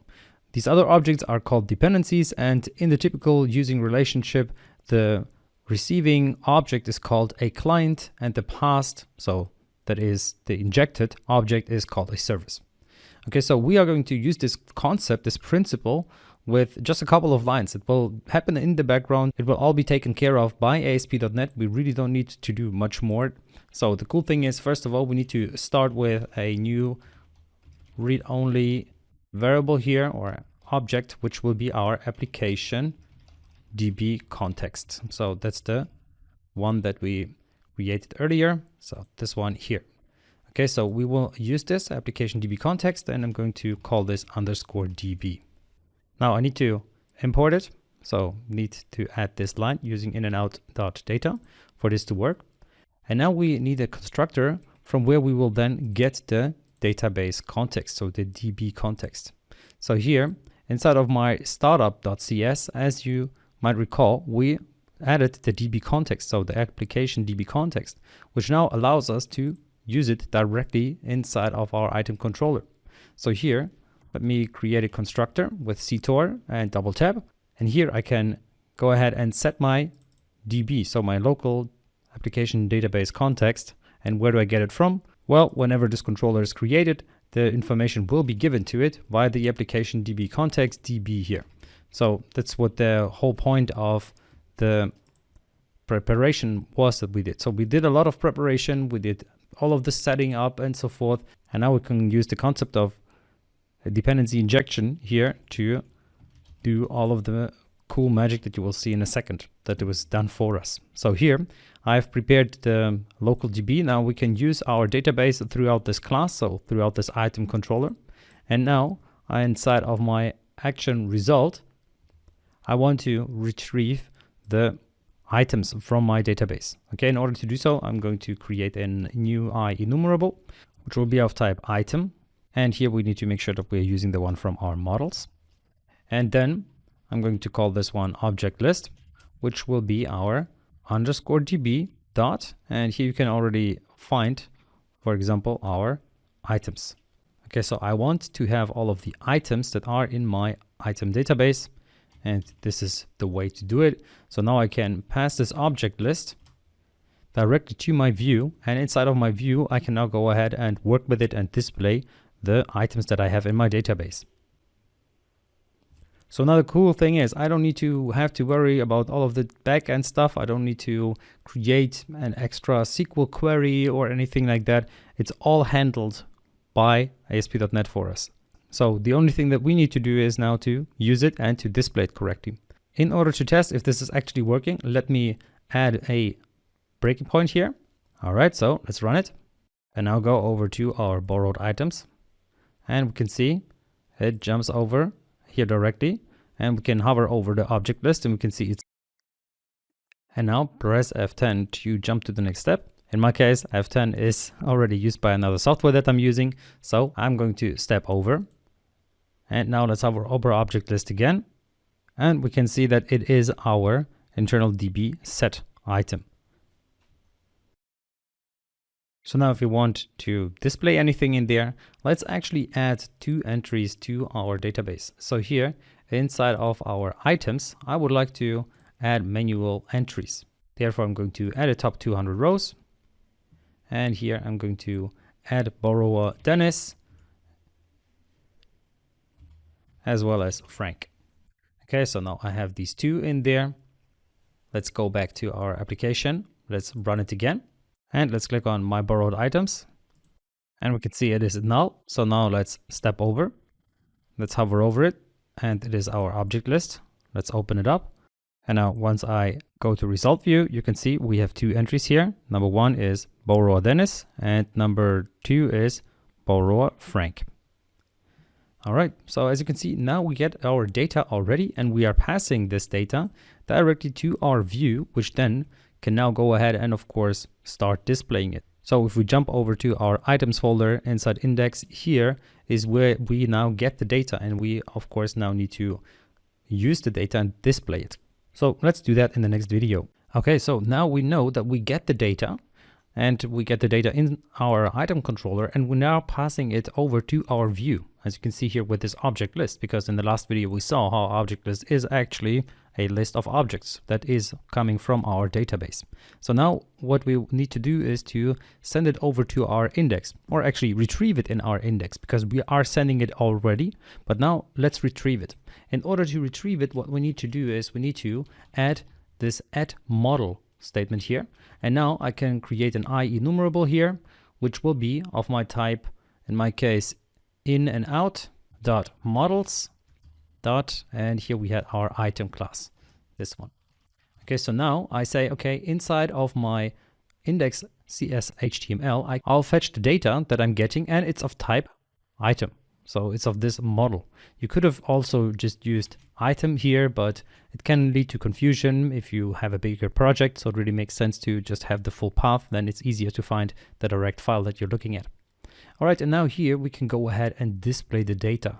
Okay, so in order to display it in a nice format, I'm going to prepare a little bit of code. So let me type that in, and then I will talk over it.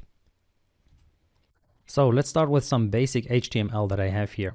Now the cool thing is we can use Bootstrap. So you see here, there is Bootstrap in our libraries inside our WWWRoot folder. Okay, that means that we can use their classes. So if you don't know what that is, I highly recommend to check out a course on the basics of Bootstrap. Basically, it's a library that allows us to make beautiful websites very easily. Definitely check it out. There is a lot to know about it, but basically it allows us to really quickly make HTML a lot cleaner and look a lot better than the default HTML, and we're going to use it throughout the course. Okay, so I'm using a container class P3. So if you want to know what this specifically means, and you will see that here, this is the container class that we are using. And there are different kinds of classes: container small, container middle, container large, and so forth. And these are the class names. Okay, and this is also how they behave based on the size of the screen and so forth. So which kind of width they will display. Okay, so we are using this, and then we're using the P3. Okay, P-3. And you can see that P-3 stands for padding, and 3 is just a specific width of padding or space of padding that we are using here. Then we are creating a row, and we are creating columns inside of that row. We're saying, okay, one column should be 6, and the total amount of width is 12. So here we're saying half of the width should be used with this, saying borrowed items list, and then the other half should be saying create new item. So that's going to be the column 6 on the right hand side. And divs are basically containers inside of HTML code. So we have a container that is our complete page. Then we have a container which contains our row, in which we have a container that contains our header that says borrowed items list. And it's text primary, which will make the text bigger and thicker. And then we have this other column, which is just going to say create new item. So how do we actually use C# code in here now?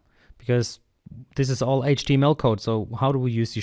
Well, the cool thing is this is a CS HTML file. So it means we can use C#, and Razor syntax allows us to do so. So we can just go ahead and use the @ sign and then use our C# code, such as if statements or for each statements and so forth. Okay, so I'm just going to use a for each here, in which I then can basically also put my HTML code in there, because I want to run through my complete data that I'm getting. So this complete information, this object list of items, which is an IEnumerable, I want to iterate through it and then display the data. Okay, so for this to work, I can of course use directly my for each, but I first want to check if I actually have data. And how do I do that? Well, by using model.count. Okay, this will give me details about how many items I have inside of my model that was passed to me. Now, this is something where I have to be careful, because here I'm using the capital M, and here at the top we used a non-cap M, so small m. Now, this is something that you have to be aware of when working with this code. So at the top, when you're using app model, use the small m, and here use the capital M. So now we know in this case, we actually have data that we can display. So now let's just format it in a way that it looks better. Okay, so I'm just going to prepare some HTML code once again, and you can then check it out. Okay, so let's look at what I've created here. So I created a table, And inside of that table, I have a table header, which consists of 3 columns. Okay, we have the column item name, the borrower, and the lender. Okay, and then in the body, I have my for each statement, which now goes through every single item inside of that model. So this model count. So the model basically that we get from our item controller, which is a model of type item, which basically has an ID and a borrower. So we don't have a lender yet, and we don't have the item name itself yet. And that is on purpose. We're going to later on see how we can adjust our database in order for it to accept multiple more columns. So we will see how we can do another migration and so forth. So for now, what we have is a for each iteration, which for every single item inside of that model is going to create a table row. So it's going to create a new row with table data, and the table data will have a width of 30 for each of the different columns. So the first column will be empty because that will be the item name itself, then the borrower, and then just for now, I have used the ID. Later on, we are going to replace this with, for example, the lender. And then after all of that, I have this else statement saying no items created yet. So here I'm just saying in a paragraph that there are no items in the list yet, but later on we can add those items because that's what we have this create item div for, which we will later on adjust so that once we click on it, it will actually do something and it will allow us to create items. So once we run this application, you can see this is what we get. So you can just go ahead and run your app, and this is the borrowed item list that we have here with our create new item text that I have at the top. And then I have my table with 3 columns. So the item name, the borrower, as well as the lender. And for simplicity purpose, because we didn't add those columns to our database yet, to the table format yet, you can see that I'm just using the IDs for those entries here. So ID1 for Dennis and ID2 for Frank.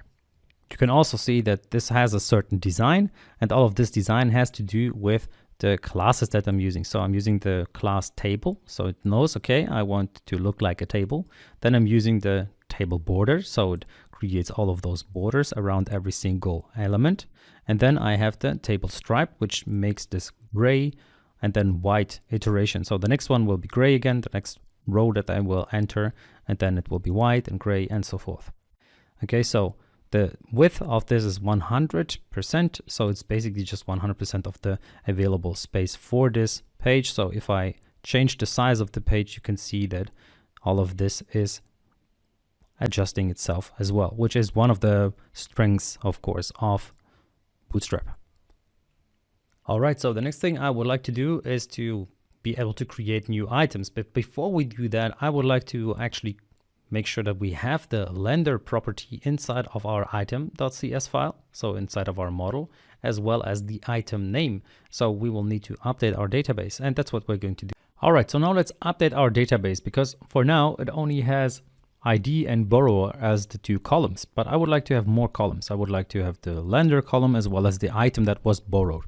Okay, so therefore we're going to have to change our item model. Okay, so here inside of our models folder, we have this item, and it's this one here, item CS, where we had the key with int ID and the public string borrower. So I'm just going to copy this one because I just need a lender as well as the item itself, which I'm going to call item name. Okay, because item is already used at the top for our class itself, so it really doesn't make sense to give it the same name. So here I'm going to call it item name. Okay, let me save this file. Once that is done, I need to now of course, update my database. Therefore, go to View and then Other Views, and make sure that you open up your Package Manager console. And you might recall that we needed to add a migration, and then we need to give it a name. So here, add a lender and item name columns. Okay, that's how I'm going to call it. Pretty long name for a migration, but let's call it like that. Let's run this. This will then take a little while, and once it is done, you will see that it generates this file for us. So here, added the column and added another column. Okay, so one is the item name and one is the lender. Okay, and now we need to update the database. So update database. Let's run this. Build started, build succeeded. Now let's go over to our database and refresh it. So let's refresh our DB items, or actually let's just go over to the columns, and now you can see the different columns exist here.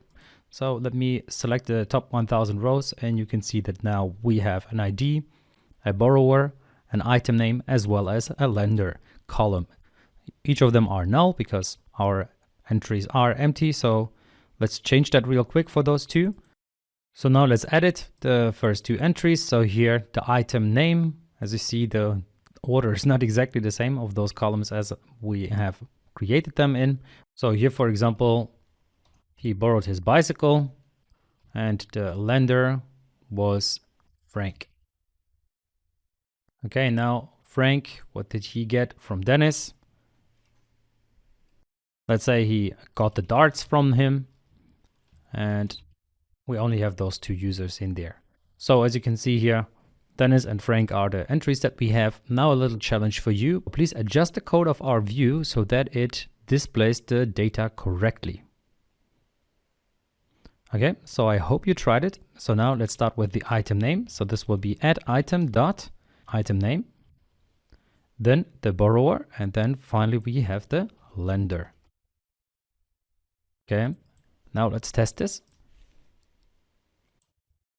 And we can see that this is the information that we get. So item name, bike, borrower was Dennis, lender was Frank, and then the other item was darts, borrower was Frank, and lender was Dennis. Okay, so now you know how you can adjust your database very easily if you ever need to do so. If you ever need to add another column to your database. So basically you can see our database is just following the structure of our model. But of course we need to add a migration once we change the model, and then we need to update our database for it to understand that it needs to add a column, for example, or maybe even get rid of a column. Okay, so now let's take care of creating a new item in the next video. Quick pause. This video was only made possible because I have a bunch of people buying my courses. Okay, so this video is a third of the complete ASP.NET course that we prepared. And if you want to get that full course, definitely check out the link in the description. So in that course, you're going to become an advanced ASP.NET Core MVC developer. You will learn to use .NET Identity for user control, for example, to create an admin user role, as well as in this case, a doctor, as well as a patient user role. You will learn how to deploy your application to Azure, which is a cloud solution, so you can then make your application available to everyone around the world, which will be an important skill to have. You will also learn how to send out notifications via your application. So in this case, notifications via email to the doctor as well as the patient. You will be enabled to build any type of ASP.NET Core MVC application once you're done with the course. So you will learn all of the important skills that will enable you to become a real ASP.NET Core developer and apply for jobs. And of course, we're going to look into the MVC pattern in more detail, so you will become even better at using patterns. So that's a generally important skill to have whenever applying for a senior developer job. All right, so now don't waste any more time. Get the full course. The link is in the description down below. I'm very excited to welcome you there, and there you will get Q&A support, of course. So if you have any questions or are stuck, you will be helped out, and many more perks. All right, so now let's get back to the video. All right, so now we can get over to our borrowed items, but this create new item button doesn't really work as a button yet. So let's make this a button, as well as let's create the page that will then allow us to create a new item. Okay, therefore the first thing that we need to do is to make this a button. And in order to do so, we can go to our index.html. That's where we created this element. So here we have this div, which is taking 6 columns. And now let's make sure that this is now actually going to be a button. And in order to make this a button, we can very easily just make this a link that will then look like a button. Okay, so an A tag allows us to create a link, and I want to have a link that sends me to the next page. So how do I send over from one page to another? Well, in order to find this out, what you can do is you can, of course, also look in your Solution Explorer, because there we already did it. So here we had this list item, which was of type nav item, and it has this class details with the tag helpers. So this is an ASP tag helper, and here area is not so relevant for us. What's interesting is this part here, where we have the controller as well as the action. So now, if we want to move over to our other page, let's say we create a new page to which we want to move over, we just need to say what page that should be. Okay, so for this to work, we of course need to create a new action. And therefore, let's go over to our item controller. And here we had our index action. And now I'm just going to create another action. This action needs to get a name, and I'm going to call this create, because it should create. What should it create? Well, items. Okay, because we're in the item controller. We don't need to create an object list for this, and we don't need to pass anything here. Basically, we're just saying, okay, we want to send over to a new page, which will be the create page for now. So now while my project is running, this will of course show me this little warning. But now let's go ahead and create an extra page for this. So right click, add view, as we have done before, raise a view. I'm gonna call this create. Everything else will be default. And this now creates a new view for me.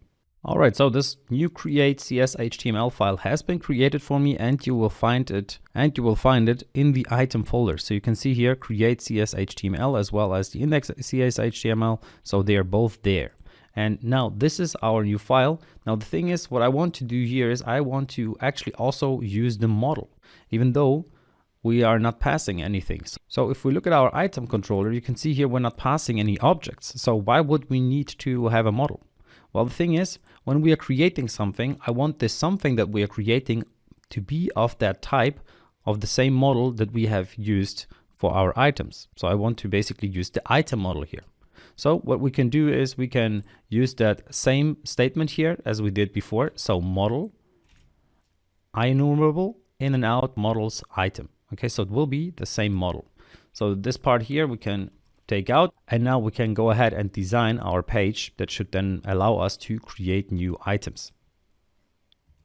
Before we create anything here, let's actually take care of sending us to this page. Okay, so as I told you earlier, we can learn from the layout file, because here we had these tag helpers, so ASP controller as well as ASP action, and we are going to need those two. So we can just reuse them inside of our index, and they should be executed once we click on that create new item. Okay, so this is now going to be a link, but if I want to make this look a little better and want this to be a button, I'll need to adjust it accordingly. But for now, let's test it this way. Let's see how this is going to look like. So here you can see it says create new item. So it's a link that we can hover over and we can even click on. And this then for right now sends us to the index page. But we don't want to go to the index page, and we don't want to use the home controller. We instead want to use our item controller. And the action that we want to go to is the create action. Okay, so that's what you need to change here. Now, there are other tag helpers. So if you enter ASP-, you can see that there are multiple different tag helpers that you can use. And we're just using the ones that we have used before, but we're going to use other ones later in the course as well. So now, how do I make this look like a button? Well, I can just go ahead and add this class here saying button. So this should just be a button. And if I want to make it look a certain way, you can see that there are a bunch of different ways to use it. So button secondary, button primary, button outline warning, success will be, for example, a green button, but the one that I want to use is the button primary, which will be a bluish button. And now let's make sure that this is also towards the right hand side, so the text should be on the right hand side. So the button will not be in this weird position where it is right now, but it will be at the right hand side. Okay, so let's run it again. So you can see there is our new button. It looks significantly better. Let's click on it and it sends us to item create, which is of course empty as of now, but we're going to take care of that in the next video. So see you there. Welcome back. So in this video, we are going to take care of the create page, at least of the UI. So first of all, what you can see here is that I have created a bunch of code that you can download. So I would recommend that you download this, that you don't need to type in all of that. But basically, when you paste that code in, what you will get is the following result. So this is how the create page will then look like. Add item, you have an item name, then the text box should be here, another text box and another text box. So item name, borrower, lender, and then you have the create button and the go back button. So in case you decide to not add the item in the end, but you just want to go back to the page where you see all of the items that were borrowed. Okay, so this is the fundamentals here. We're going to now take care of making sure that these elements here are meaningful and that they actually display something meaningful. So let's look at what we have here real quick. So we have this ASP action create. As of now, we don't have a create action that will run a post request. Okay, so if we look at our file, our controller here, we can see we have this create, but this is just to get the data. So we are sending over to this other view, but we will need to create another method that will then actually get the model and then will store the model in the database. Okay, so store that object in the database that we have created, this new item, so to speak. Okay, we're going to take care of that later on, but for now, let's change our UI. So we have a div which is the border. Then we have a form group, which is this add item. So just this header that we have there. So this one here, add item, pretty neat.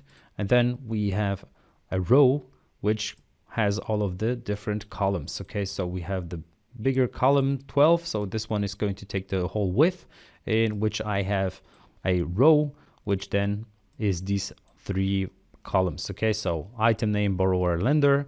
And then we have the text box here, which we will need to replace with actual text boxes. And then at the bottom, we have the 2 buttons here to allow us to create and to go back. Now let's actually make those interactable or actually get data from our database to display the right model information and so forth. Because instead of item name, it should display something like our item name here. Or instead of borrower that I have hard-coded, so to speak, it should use the name from the model. Okay, so how can we get that?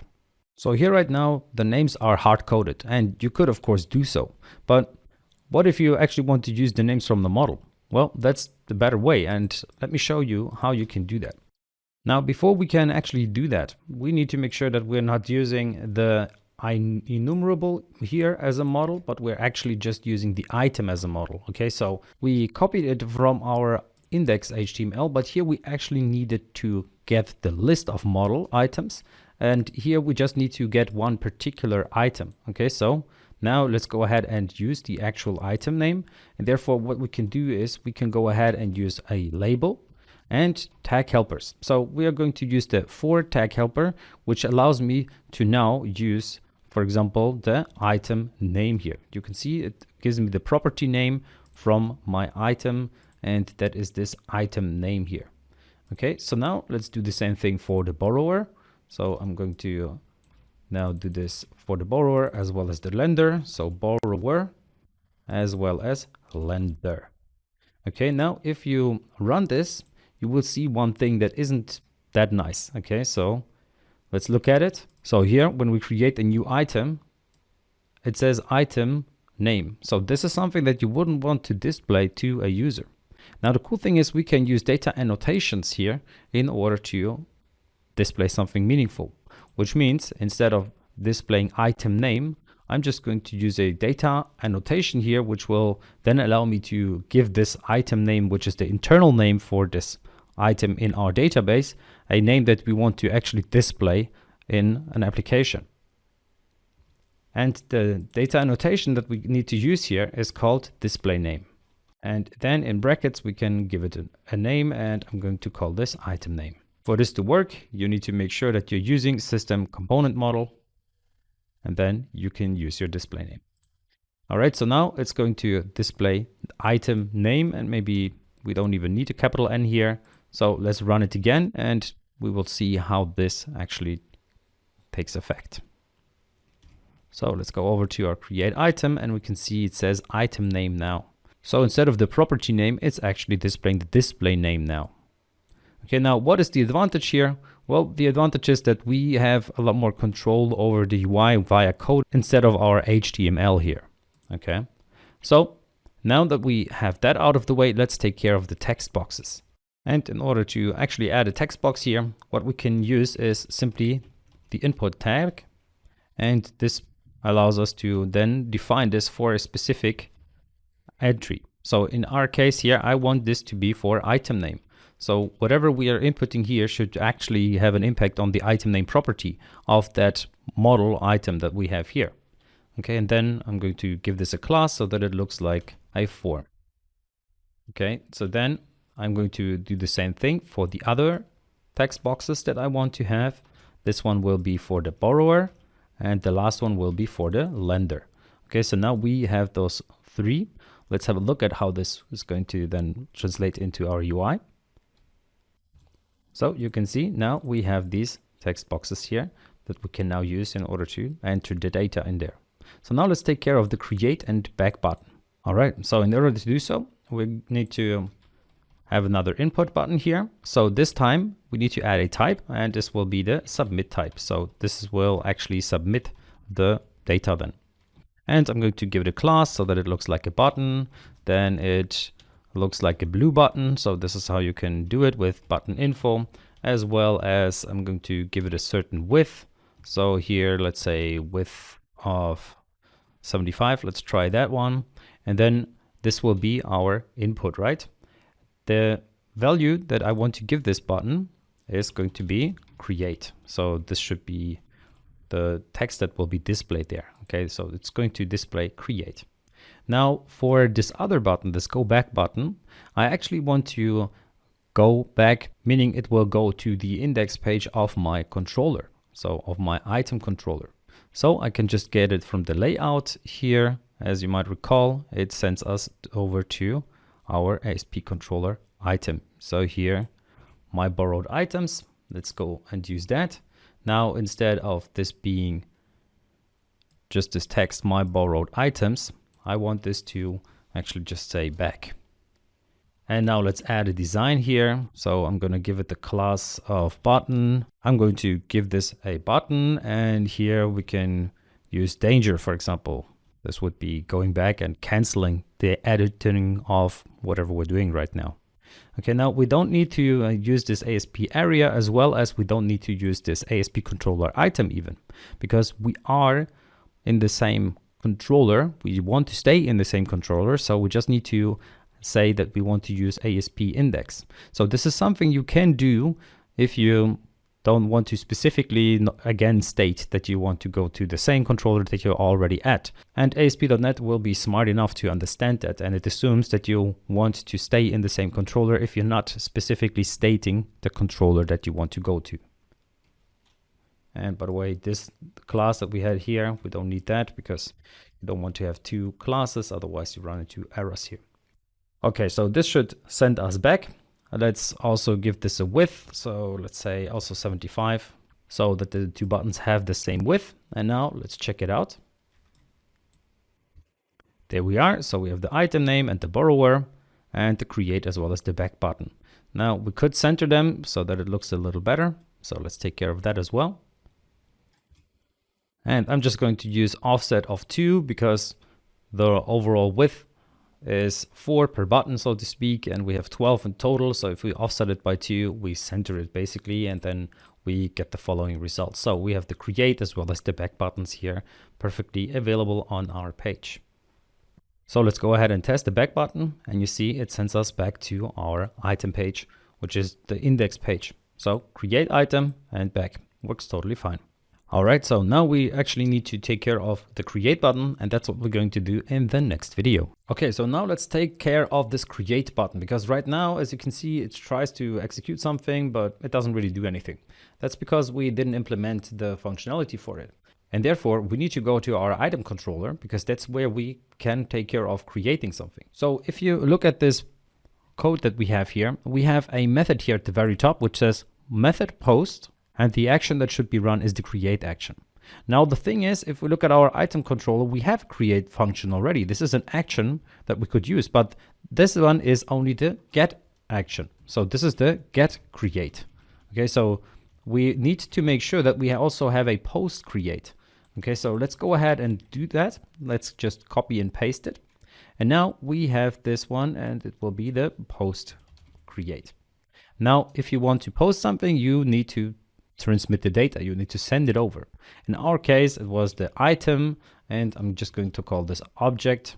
So now I will now actually send over the item from our page here, from this create CS HTML, from this form over to my item controller, and I can now use it in here.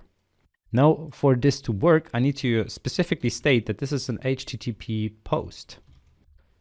And for this to be secure as well, so that not everyone can host it, but only people who have actually a security token and who are actually logged in, for example, which in our case is not relevant yet, but basically a good practice is to do the following as well.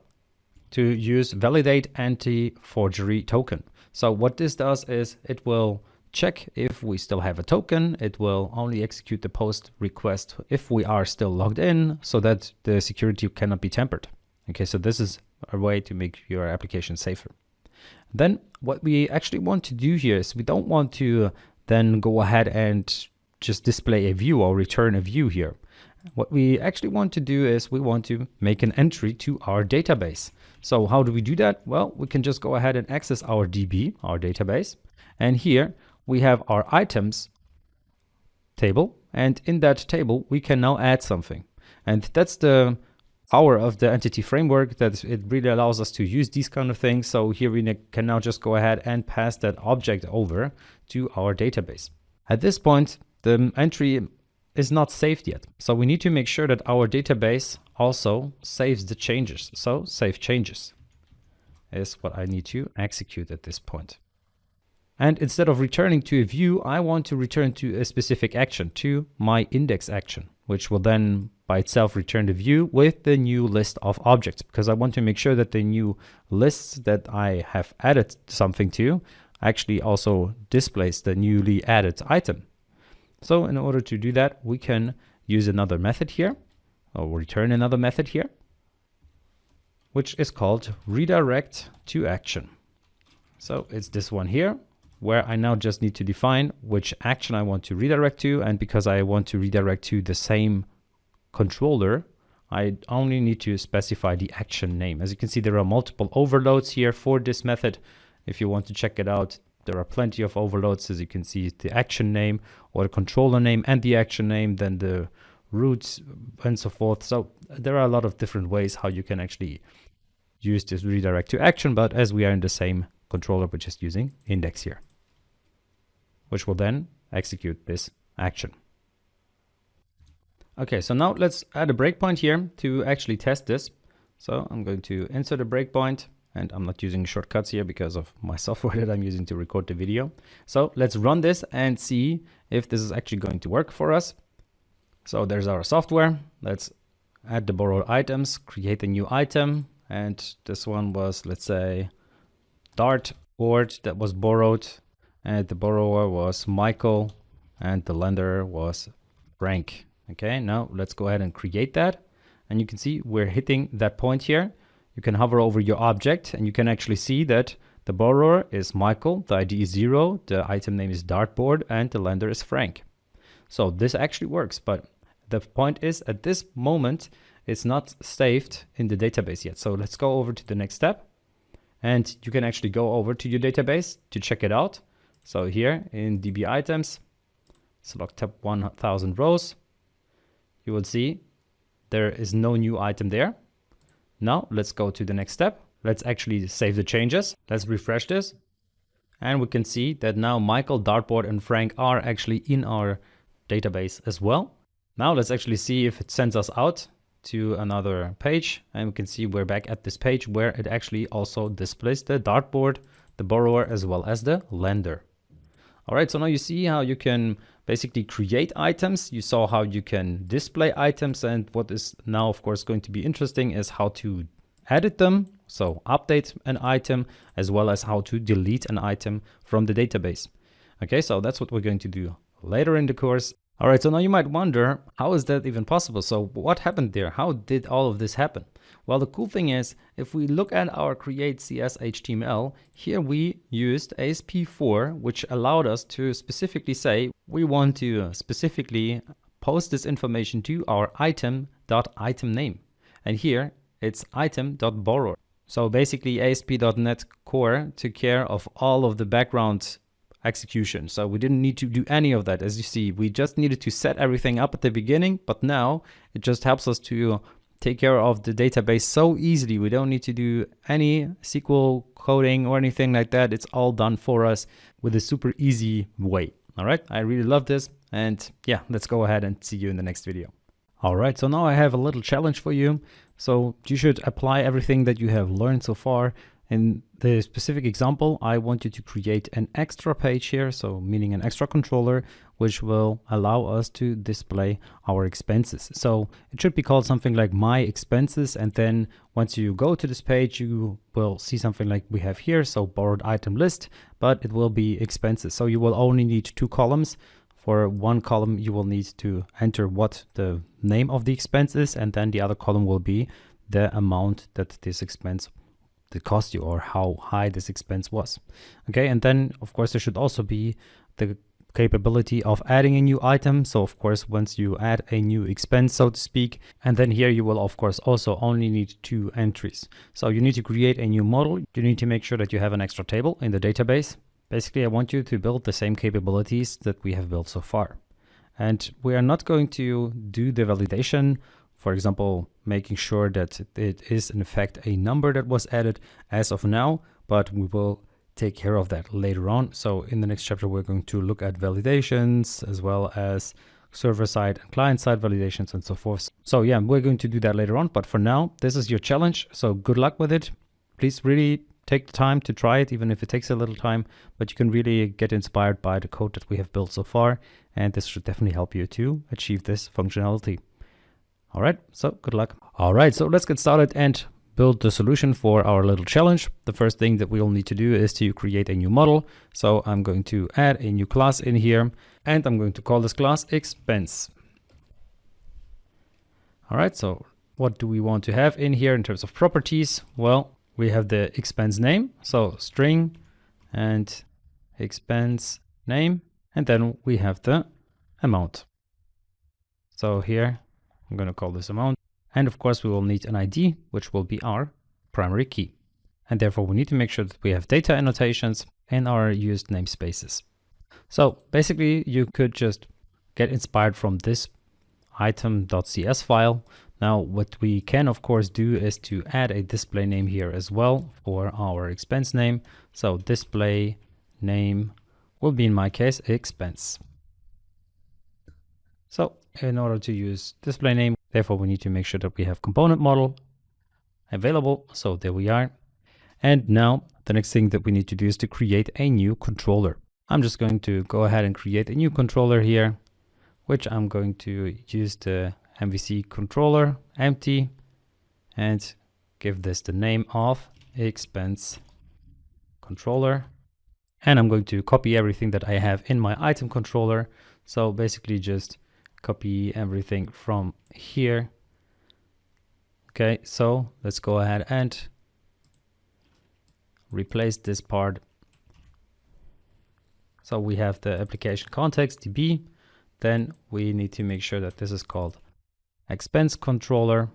We need to make sure that we have the in and out data so that we can use the application DBContext. Then this will be of type expense. And for this, we also need to make sure that we have our models installed. And this will be db.expense,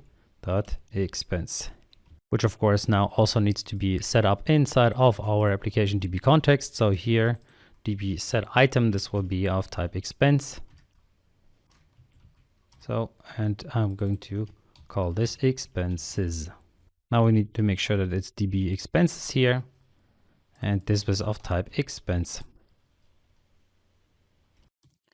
Now let's go ahead and take care of the migration because our database needs to be aware of this new entry. So here, let's open up the package manager console. So here, let's add the migration. And let's call this add expenses to database. For this to actually work, you need to make sure that you comment those 2 lines out for now and return a view, because otherwise it just fails. So the build will fail. But once you commented those out, the build will succeed. And now we can make sure that we update our database as well. So let's run update database here. And once that is done, let's check out the database if this actually exists now. So let's refresh it. In my case, a refresh wasn't enough. I had to disconnect and reconnect, but now it's there. So we can see our expenses. Let's check it out. Let's select the top entries, and you can see here ID, expense name, and amount are all there as we need them. Okay, now we can uncomment these lines. So of course it's DB expenses and not DB expense. Okay, so let's save this as well.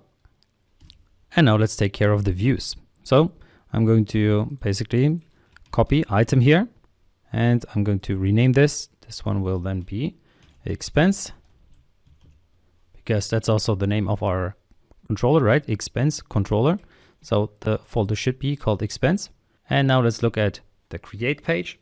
So we need to make sure that we make some changes to the model. So we're not using the item model, but we're using the expense model this time.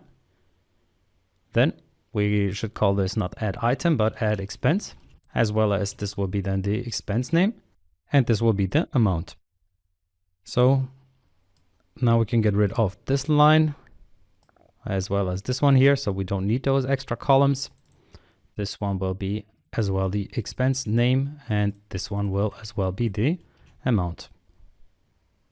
You can now of course also change the width here, so it will be a little wider. So column 6, because the total is 12, right? And as we only have 2 entries now, we can make them wider, both of them.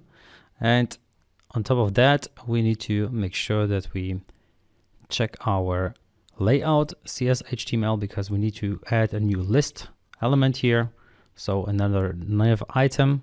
So let me add that real quick. And this one will not go to item, but it will go to expense, as well as the index action. That's fine. And this one will be my expenses. So my expenses.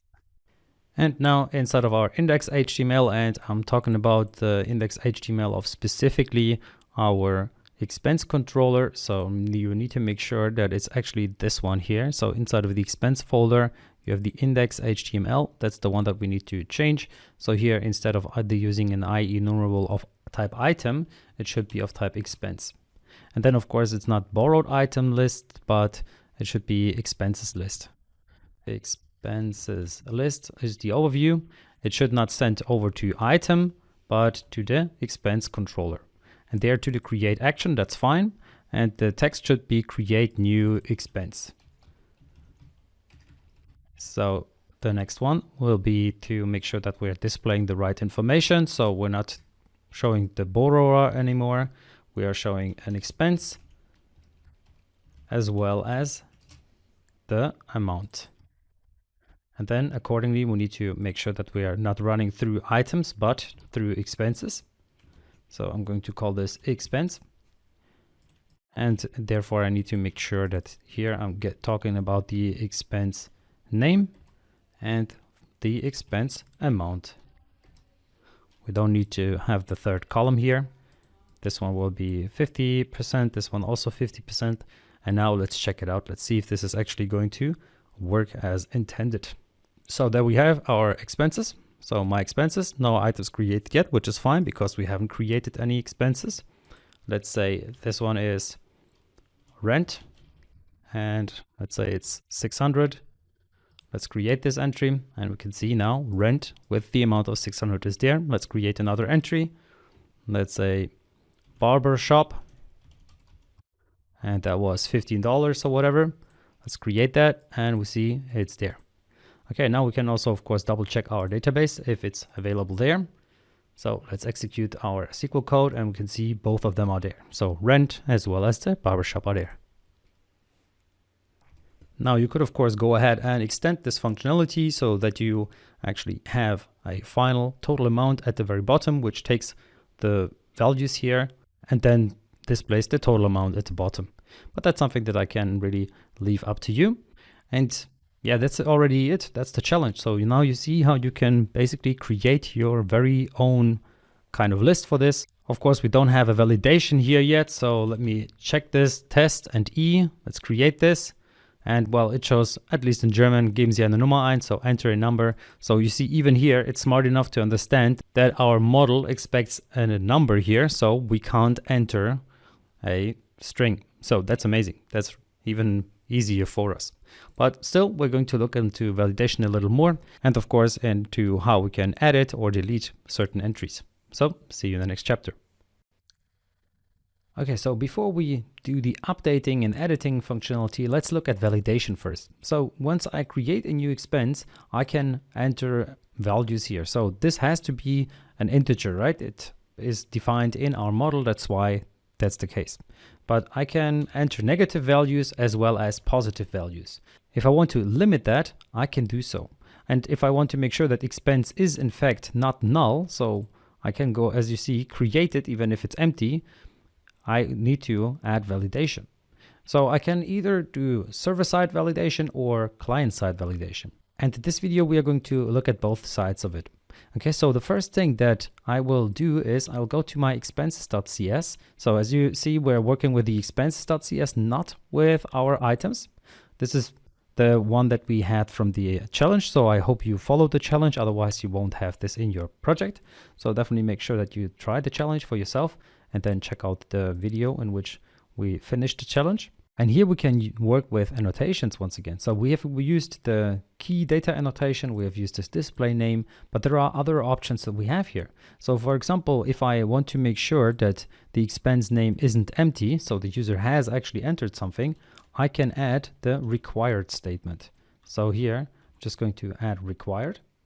And then let's say I want to make sure that amount is also required, but I also define that it mustn't be negative. So the amount needs to be positive, even though expenses are in a way negative. But if we call them expense, then they will always be positive. Okay. So here I will also make sure that this is required. So here required, as well as I can define a range. Okay. So this is another annotation here. And this range, I can define where it starts. So let's say here, as you can see, a double minimum, a double maximum, and so forth. So there are multiple different overloads. Here we can also do integer minimums and maximums. So I'm just going to use integers here because our amount is also an integer. So it's not a double. Of course, you could define this as a double if you wanted to, but I'm just going to use an integer here. Only whole numbers are accepted here. And then what is the maximum value that I want to allow as an expense? Well, I can use the maximum value of an integer. And then I can also define an error message, for example. So let me define the error message. And you can see here, there are multiple different optionals. So error message resource name, and so forth. But I'm just going to use error message here and define my own message. So here I can add the error message saying amount must be greater than 0. Okay, so this is going to be the error message that will then be displayed because we overrode the default message and now it will use our own message.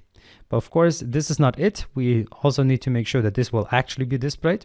And in order to do that, we need to go to our create CS.html. And here I'm talking about the expense create CS.html. So it really depends on what you want to extend. So in my case, I'm going to do it in the expenses one. So here, let's look at the solution explorer. You can see that we're in this index of our expenses. And I will basically just add a quick div here at the top. And here I'm going to use an RSP validation summary. So I can now use multiple options. So all, model only, or none. Okay, we're going to go with model only for now. We'll see later on what the idea behind this is. And I'm going to give this the text danger kind of color. So this will be red basically. Okay, we can leave this div empty. There's no entry in there. But now I can go ahead and inside of my form group here, I can add a span here.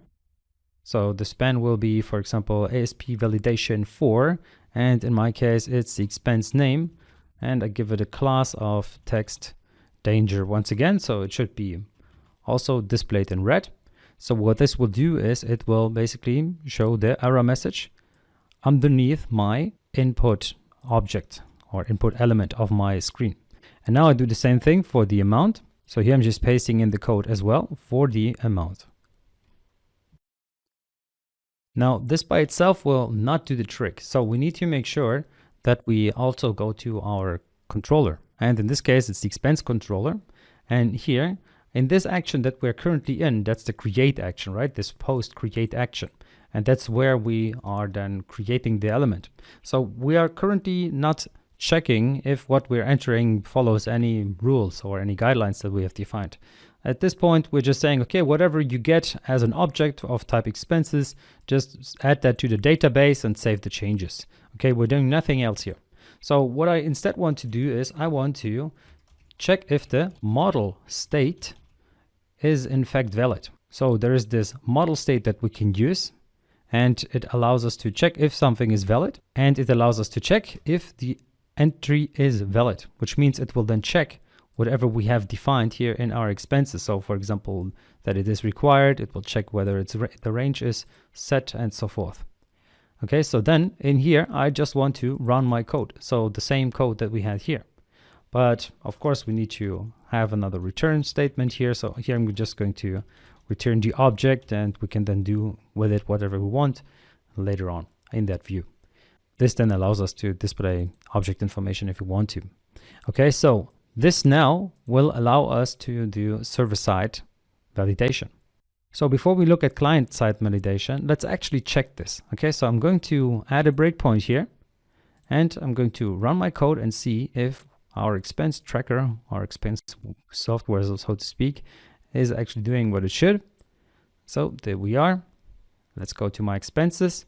And as of now, we are getting an error. That's because I entered a null value later on. And that's something that our software isn't very happy about. So let's execute this query, and you see here, it's null. Okay, so let's change that real quick. Therefore, I'm going to add the top 200 rows. And I'm going to enter a value here. So what could have been 123 euros, video games, something like that, video games. Okay, and now let's actually run our software once again, because now we should be able to see our expenses. And let's go over to expenses, because this time it should work. So my expenses, and you can see now it actually works. So this was a little error that we had. Now let's create a new expense, and let's enter something here like car repair, for example. And now let me enter -1, and let's create this. So you can see here, it already says amount must be greater than 0. Okay, so we directly get this information here. Where does this come from?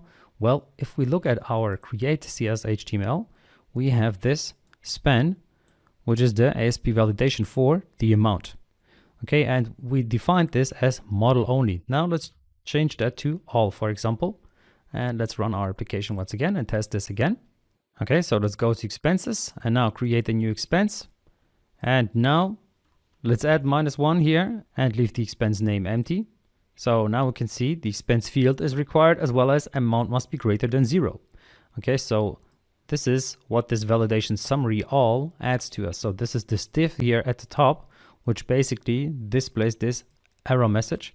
And if we say all, it will display the error message in the validation summary div, as well as at the form level as well. So the text field level here at the bottom as well. And if we just say model only, it will only display it in the model, which means only here in the span that we have defined here specifically.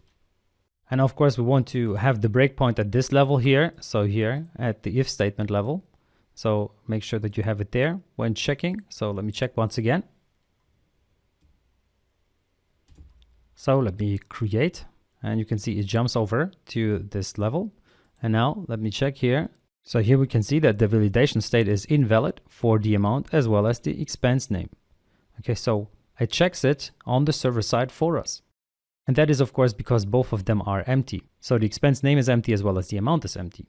Okay, so now let's look at client-side validation, because we don't need to hit our server with this. This is a very basic validation that can be done on the client side directly.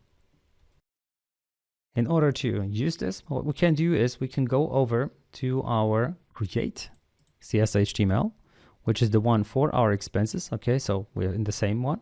And here at the very bottom, I'm going to add a section, which is going to be a script. So here we can use JavaScript code directly. And I'm just going to specifically state here once again that I want to use my code here, which will be partial, and the name, and here I need to define to use specifically this validation script partial. Okay, so this is a script that we can now use, and it's important that you enter it exactly like it is written at the bottom there. Okay, it has to have the exact same name. Okay, and then close this tag. It will do the validation directly on the client side. We can test this very easily. Let's run it, and let's see if our breakpoint is ever hit. So let's go to my expenses. Let's create a new expense.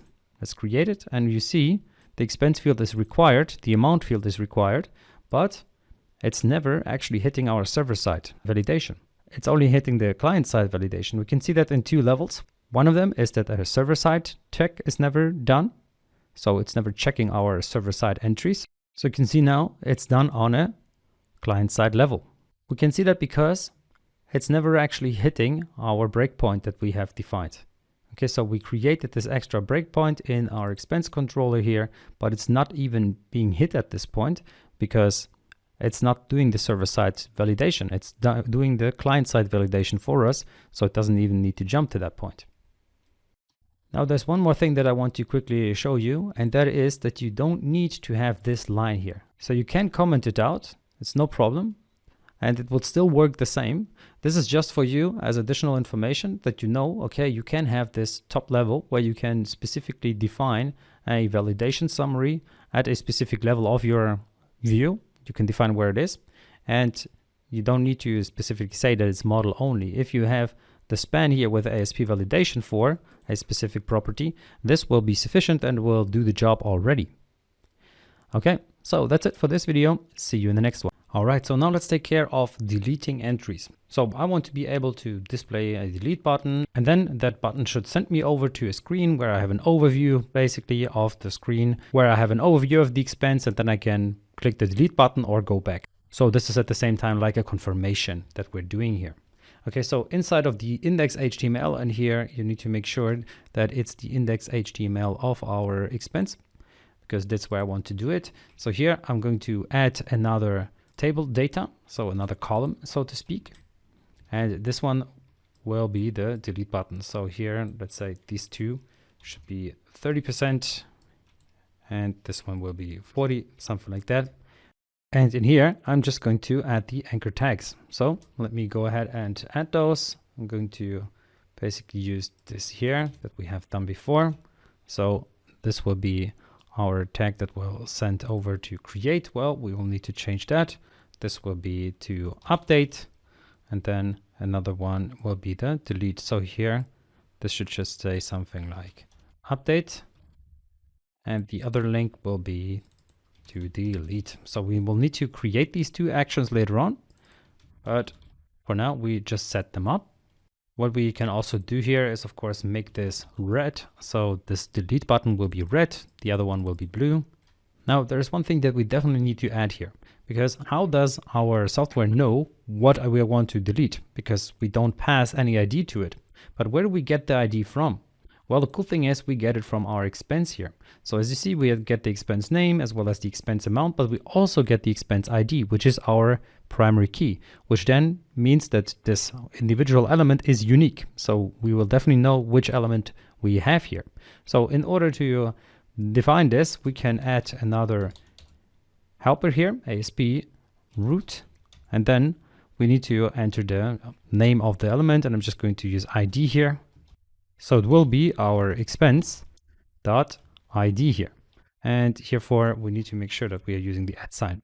So it knows that we're using C# code here. So expense ID, and it goes also for our delete button. So both of our buttons now will know what they are deleting. So they will get the ID of the element that they are about to delete, because we need to pass it so that it then sends over to that additional action. So basically it sends it over to a new page. Now I'm going to give these two buttons a little bit of a margin so that they have a distance to each other. So here, margin on both sides, just a little bit. MX1 will give them a margin. So let's look at it. Let's just see how this is going to look like on our index page before we actually add the action for deleting. So my expenses, and we can see we have this update and delete button. And at this point, I feel like they should be centered. Okay, and maybe the width is a little too much here, doing for 40%, so we can play around with this. So now let's change up the values a little bit. So this will be 35, 35, and 30, and then let's change the width of each button to, let's say, 100. Then we have this to be a button group, and we can make sure that it has the role of a group. So then we have our two buttons. Let's give them a little bit of margin. So MX1 in both cases. And let's run it again. So MX1 will give margin. And let's see how this is going to look like. So my expenses. And there we have our update as well as delete buttons. Now we can, of course, add a little table header here. So I'm going to add a table header. And this one will be changes, something like that. And then this looks quite good. So now we need to make sure to actually have a functionality once we click on any of the buttons. Okay, so let's click on the delete button and do something with it. Okay, so for now, you can see we're already passing the 1 over, but we're not actually doing anything. Okay, so it's not really working correctly. But the good thing is this is the ID1, which was rent. ID2, which was our barbershop. So it's already working to pass over the ID correctly. So this part here does already work as intended. Now we just need to catch it at the right screen, which is the delete screen, which means we need to create a new view, and then we need to do the deletion process. Therefore, we can go over to our expenses controller. Here we had this post for create. Now let's add a post for delete. Okay, here I'm going to call this post delete, and I'm going to call this action delete. This will give me the expense object.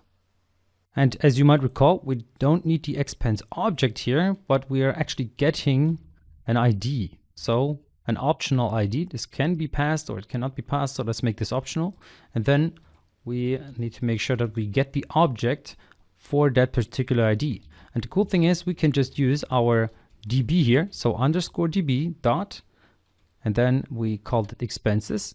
And then there is this method called find. So you can see add, find, remove, add range, remove range, and so forth. So the one that we want to use here is find, and we want to find the ID. So now we can check if the ID exists or not. So if the object now isn't null. So now what do we want to do if it is null? Well, we're going to return not found. Okay, so we saw what not found does. It's just going to return not found. Very basic information. And then here instead we want to basically do all of this action here. So where we not add something but remove something. So we delete from the database expenses now the object that was passed to us. Afterwards, we save the changes and then we send over to the index. So that's what should happen once we actually do the delete functionality.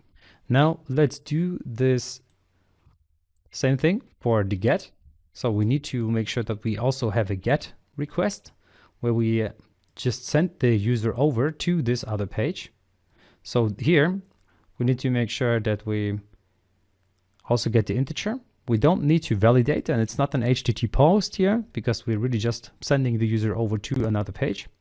And we can also check here if the ID is null or if the ID is 0. And then we can also return not found. And otherwise we can get the object from the database. So var object is going to be underscore db dot expenses dot find, and we find the ID. Because now we know which expenses we want to display or which particular expense we want to display. And if that object is empty, so if it's null, we know, okay, well, unfortunately there was nothing to show. So let's also return not found. And then we can go ahead and return the view with our object here, because we want to display the information about that object that we're getting. Okay, so that means that we now need to create a delete view. Now the problem is, as you can see here, we have the delete action twice. So one of them is the delete action for the get request. So here, get delete, and then we have the post delete. So what we need to make sure is that this delete here, the second one, has a unique name. So I'm just going to call this one delete post. Okay, so now inside of our index where we call this delete, we need to make sure that we call it delete post. So now we need to make sure to create this view. Now this delete view, I want it to be pretty much the same. So let me just create this view real quick. I want it to pretty much be the same as our other view, which was the create view. Okay, so let's create this one real quick, and then let's get inspired from our create view, which basically means we need to look at our create here. Actually, we can just copy everything and paste it in here. Of course, this will be delete expense. So the headline will be delete expense. Then we also need to make sure that we display the expense name as well as the amount, which here means that we can get rid of this validation because we're not really validating anything. The user cannot change anything either way, at least after we make sure that it is disabled. So we can just add the disabled keyword here, disabled this way. And I'm going to do that for both of the values. So for my expense name as well as the amount, both of them are disabled now. So the user cannot change them, but he can see them. So that's the idea. He should be able to see them. Now, accordingly, here at the bottom, I want to be able to go back as well as to delete. So this one should be then button danger instead. So this one will be the actual delete functionality. And then let's call it delete with a capital D. And then we have the button success, which will just send the user back. Okay, so now in this case, the green button will say, okay, it's fine, you can go back. And it will send us back to the index, which means the overview of all of our elements. And the other one will be red. Okay, now there's one more thing that we need to make sure is that we are not using the ASP action create, but we're actually using the delete post. Because if you look at it, that's the name that we gave our action here. So this is the action that we want to execute. We want to delete the post. What's important is that we of course have the same model. So we're using the expense model once again. And now let's actually check it out. And now I also realized that I have a little bug here still. So I'm missing a closing bracket here. And now before we run this, we need to add one more line. And that is to make sure that the input is set to our ID. So it is going to be for our ID. And I'm going to make this hidden. Okay, now it will know, okay, whatever input we are using will be for our specific ID, which will be the one that we are passed on to from our controller. Okay, so now let's run it and go to my expenses and go to delete video games, for example, delete, and we can see now it's gone. So it's not available anymore. Let's delete the barbershop as well, or just go back from here. You can see now it's not deleted. And now let me delete it once again. Now the barbershop is gone as well. So that's how you can basically delete an entry from your database and do it via your user interface. So in the next video, we're going to look at how to update the data. So see you in the next one.